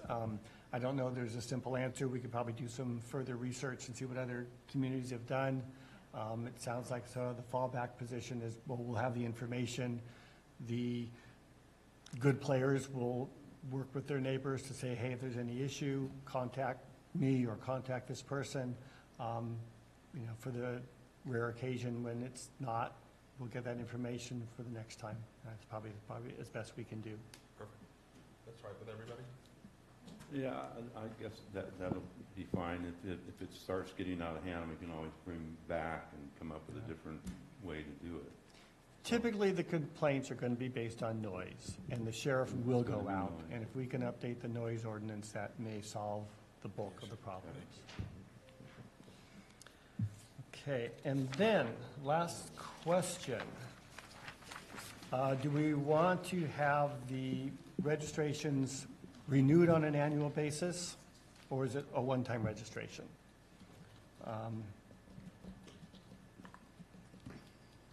Maybe somebody in the audience can answer this, but my concern would be, if there's a change in the contact, I know the realtor group, that is not going to change because it's going to stay to that property management, but Joe Smith down the street might have a buddy who lives in the neighborhood, but then maybe his buddy leaves. How do we know that has changed? So I guess I'm open to the one every year if it's self-registering, just to ensure that contacts have been maintained and nothing's changed. But I don't want to make it too difficult. With the business license, you have to renew the business license on an annual basis. Okay, then. So I think, this is relatively simple. We make sure you have updated information. And safety equipment, fire extinguishers, et cetera, need to be updated, what have you, so they're signing off on that every year. Yeah. I think an every year is preferable to me. So can I ask a question on that? Come on up to the podium. So if it's an annual, so I take on properties all the time, all throughout the whole year. Is it the date that they come on? Or is it January 1st? I mean, there's got to be some kind of set rule, or I'm going to be renewing everybody every other day. You know, and having people go out, having the fire department go out to one house one day, one house another day. You see what I'm saying? So it has to be some kind of a structure, It yeah. should be like a period of time, a window, of Right. registration. And as far as when people leave, you have to unregister them with the TOT anyways. Supervisor Crawford. I don't know if things changed after COVID because that was like our black swan event. But prior to the COVID, I was aware that it was amazing how often Airbnbs changed hands. How often do they change hands? No, it was amazing how often they did. You know, What, go from property management to property management? No, owners, homeowners of homes. Oh. And them selling the Airbnb and someone else picking it up. And it was kind of, some of them were kind of like weird swaps a lot of the times from what I was understanding. So they change hands fairly often in the past. Do they still change hands in ownership? Yes, we definitely, yeah, because it's a second home market up there. Right. You know, I right. mean, basically, it's usually every 5 years. You know, somebody will come up and buy, then their kids grow up, they're in sports, whatever it might be, they sell. Yeah. So, yeah, there is a 2 to constant 3 to turnover. 5 years is what I understood. It's about 5, Yeah, usually about 5 to 5 7. average. Yeah, is an average. I'm sure that, the registration process, when there's a change in owner, a new registration has to happen immediately. But then there would be a window. It wouldn't make sense to, have to track, 700 different dates. Just like with the business license, I think there's a window. You have to do it within a certain time frame. We could work that out. Like let's say every 5 years, like 2005 or 25, 2030. I'm just throwing an idea. Well, I was thinking more if it's annual, that, between, you have to, re-register prior to March 15th for, just throwing a number out of the air. Just as the business license has to be renewed. When you open a new business, you got to do it then. And then within that month and a half period, you have to renew it annually. And so it could all be done at one time for those who manage. Now, I guess that raises a question, if I owned a piece of property and I contracted with a real estate company to manage it for me, do I need a business license? I'm the owner of that property. I'm the owner of that business. I just contract with a manager to operate, to manage it. I think that's a question that the tax collector we need to know whether or not each individual property owner has to have a business license. The consensus from our meeting yesterday was that it would be under the business and not individually. So if I register with Cedar Creek, then Cedar Creek takes care of it. Currently, that's how it's been like that for, 30 years. So without the owner having a business license and they're receiving income from these rentals, they're not reporting that at any point as income? You may be, because you're making money off of I send them a doing 1099. service for them, but. I send them a 1099 at the end of the year. You 1099 the owners? Yeah, every one of them. And I also collect the TOT, or Airbnb collects the TOT, and I pay that quarterly. Still, I don't know, this is a good question about whether they need to have a business license or not. But they work under my are business renting their home license. out. They are in a business regards, they hired you to run it, but they're still, that's a good question. It's a partnership. 1099, that's legitimate. So they're still paying taxes on revenue, but the business is taking care. Go ahead. A business can lease any property and run a business on it. I would recommend, I actually think that there's some other issues with our business license ordinance, which is very old, that probably could need to get cleaned up. So I would recommend that staff will take a look at our business license ordinance as it's currently drafted and how it might answer that question, and then we can make a recommendation to the board if we think that it should be cleaned up. That ends our list of questions. Are there any other further direction that you want to give us before we go back and re-attack this baby? Could you just give me the timeline that you think now, how this would? Pass the baton. I think, we could get a redrafted ordinance and then, back to the commission. I would think we could probably schedule for the commission within 1 month. I do want to reach out. We do want to have a discussion. I want to reach out to the sheriff's office. We've had some very good discussions with them on the noise ordinance and enforcement.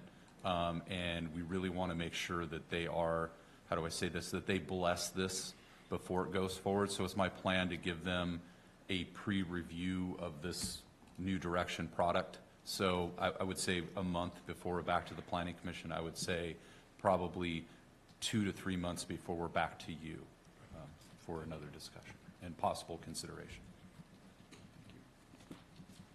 Well, no further questions. Thank you very much. This is an informational item. Thank you so much, Peter. Thank you for all your work on this, for taking all the public comments and then obviously handing over to Brad. But thank you. Welcome. And we'll move on now to supervisor announcements. In compliance with Government Code 53232.3D, board members shall provide brief reports on any meetings attended at the expense of the local agency and may make other announcements or report out. Can we start with Supervisor Stopper? Thank you, sir. I'd like to bring up to the board that talking with Mr. Oliver, and we've discussed this in the past, alternative building practices and methods within the building code. It gives us the opportunity, as long as it addresses the safety issues, for some alternative building practices and methods. We would like to, Mr. Oliver, could you explain this to me, for me, or to them for me, as you're Yes, more sir. versed in the code, and even the first part of the code where it gives the official. Let me see if I can summarize it. Yes, There's a lot to please. this, and it's gonna take a little. If your board decides to go this direction, it's gonna take a lot of discussion with council. But in discussing some hardships in relation to growing housing, part of it is a proliferation of building codes adopted at the state level, and we are required to adopt triennially. I don't know, I'll just summarize that it is a 3-year process. Most, if not all, of the state agencies that do write codes in relation to building have to go through the Building Standards Commission, and there's a component of state law and state housing law that specifically addresses that if there's anything that is considered unreasonable, an individual agency or individual corporation or government agency may challenge that portion of state law or of the codes. They challenge that to a local appeals board, and if it is found to be unreasonable, it is removed from the code as it applies to this jurisdiction. Now, that's how it is worded, and it was, just for some history, that's been around on the books since about 1961. That's when HCD was basically on its own, and the Building Standards Commission didn't regulate the codes for every agency. Well, at this point, there's like 8 agencies that have to go through the Building Standards Commission now. So there's quite a bit here that can be looked at to see if it's unreasonable, in my opinion. Like I said, it's going to take a little time to suss out if your board is interested. And just to cover the flow, typically when an ordinance, when we adopt, the codes through ordinance. We're adopting what the state has already said, this is the code. Once you adopt that, that is the minimum standard. And typically it's the minimum standard statewide. We have the ability, once we adopt that code, to adopt more restrictive standards. Okay, that is the flow. And then within that, there is a paragraph of the code that allows the building official to authorize alternative means and methods, but that is only in relation to something that is equal to or better than what's in the code. So once you adopt that code, everything thereon either is the same or more restrictive. What this piece of law that's been sitting there says, for your local jurisdiction, you're taking the code out before it's in practice and saying it's unreasonable in this. So it's not in the backside that I'm always in. It's ahead of that. And if the appeals board finds it unreasonable, you file that with HCD at the state and say, we've taken it out for this jurisdiction. Now, like I said, I haven't seen anybody practice this. I've mentioned it several years now in multiple jurisdictions. I've said, if you don't think this is fair in the jurisdiction, here's the method. Nobody's done it, but we have a housing crisis statewide. We have a housing crisis here. So if your board wishes to dig deeper, now's the time to. Point being is I'd like to bring it for the board for discussion and see how much appetite there is for how far we're willing to go. Not that we want to thumb our nose at the state building code at all, but there's building codes such as the sprinkler systems in certain ways inside residential homes that don't work properly in certain scenarios. I'm using an example. I could be wrong, Doug. I can be wrong.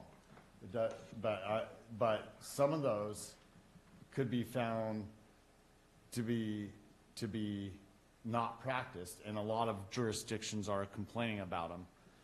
But more so, I'm also into the alternative building practices and methods that are equal to also, and how far we're willing to go with that also.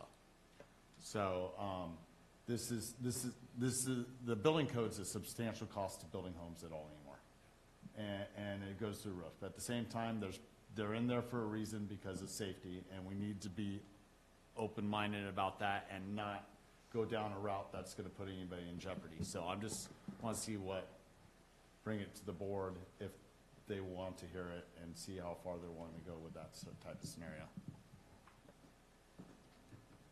Supervisor?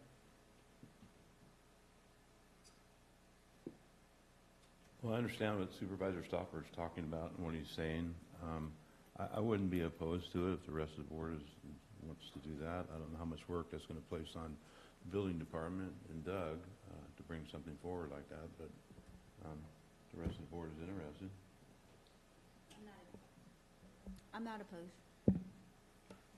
If that. Supervisor Randolph? Any way we can make it more affordable for our constituents. If there's a way, please do look into it. Yes, please. Thank you, Doug. Well, we'll prepare an informational item for your board in the coming months. Thank you, Doug. Thank you. Thank you, Supervisor Stopper. Yeah. Don't want to put too much on you at once, Doug. Hurry up. Very well. Thank you, sir. I appreciate your time. No pressure. You know what? Off the top of my head, just thank you for the opportunity to work with our chair as vice chair. This is the second time I've been vice chair on the board. I do appreciate working with you all, even when I misunderstand what some people are saying. I do respect your position. So I'm very excited. I think that we've been very good at or been blessed with having a board that's worked together for years. It looks like we're coming together with another one that's functional, and just as long as you all can keep me reined in, we'll be doing okay. So thank you. It's a pleasure to work with you all. Thank you. Supervisor Toffenelli. With that, no, I don't have anything other than maybe Supervisor Fallendorf talk about the Central Sierra Child Support Agency meeting. Excuse me, Autumn can talk about our meeting yesterday. Supervisor Fallendorf. Last night, Gary and I attended LAFCO, There you go. and John has agreed for 1 more year, and we're going to go through that process to hopefully recruit. Thank you, Stacy, for being there last night, and thank you to the CEO for being there as well. And this Thursday, along with the chairman, but this does not include any board member, any public members, to what Kathy said earlier during staff report, we will be going down to Sacramento to comment at the CPUC regarding the funding for round 1 for Calaveras County. Kathy and IT and Barbara at RCRC have been really doing a lot of work in getting not just letters of support from our legislative electeds, but community members from the school district to the hospital district. I mean, I know I'm missing a list, there's a whole list. And on top of those letters, videos. So those will be getting compiled and sent to the CPUC as well for comment. The other thing, I guess this is more of a question or to staff, and then I guess also to board. It's been a while, and I know Brett is still getting in the swing of things, but are we going to secure greenhouse gas this year? Are we coming directly to the board? I'm just want to get my head with that time frame. How about hardwood? Oakwood. So I believe the Planning Commission had passed that on to the board, so I will request that Brett bring it forward to the board in the next 30 days. Oh, I just wanted to make sure that, I wanted to know what the sequence was, so, okay. And then lastly, was that yesterday already? Yes. Having back-to-back meetings and that. And I'll let the chairman say more, but I did attend the strategic planning meeting, and we did talk about hardwood. So it's coming. It's coming. Yeah. So, Boom. yeah. So. Supervisor functional. Supervisor, I like it. Yes, yesterday with Supervisor Tofanelli, I attended the Central Sierra Child Support Agency Board. Great to learn about that group that serves Alpine, Amador, Calaveras, and Tuolumne. Good example of all of our collaborations. On January 24th, I attended the Upper McCallum River Watershed Authority meeting. Learned about that group, all of their fuel reduction plans, watersheds, forest health and resiliency. Really appreciate their work.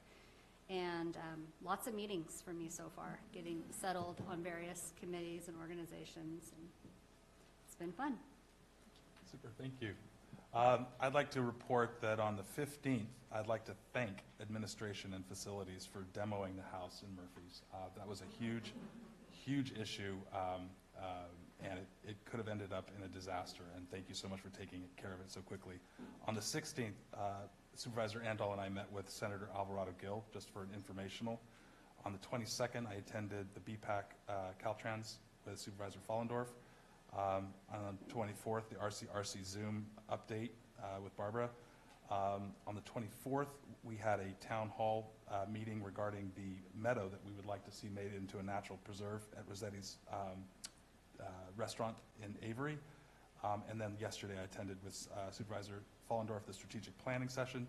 And I wanted to make sure the board was aware that in March, the beginning of March, we're going to be having the Sierra Nevada Conservancy coming and doing their meeting in Murphy's. So that's a big deal for us, and it'll be fantastic. And they'll be going over all the work that they've done in Calaveras and hopefully work going forward. So that's it.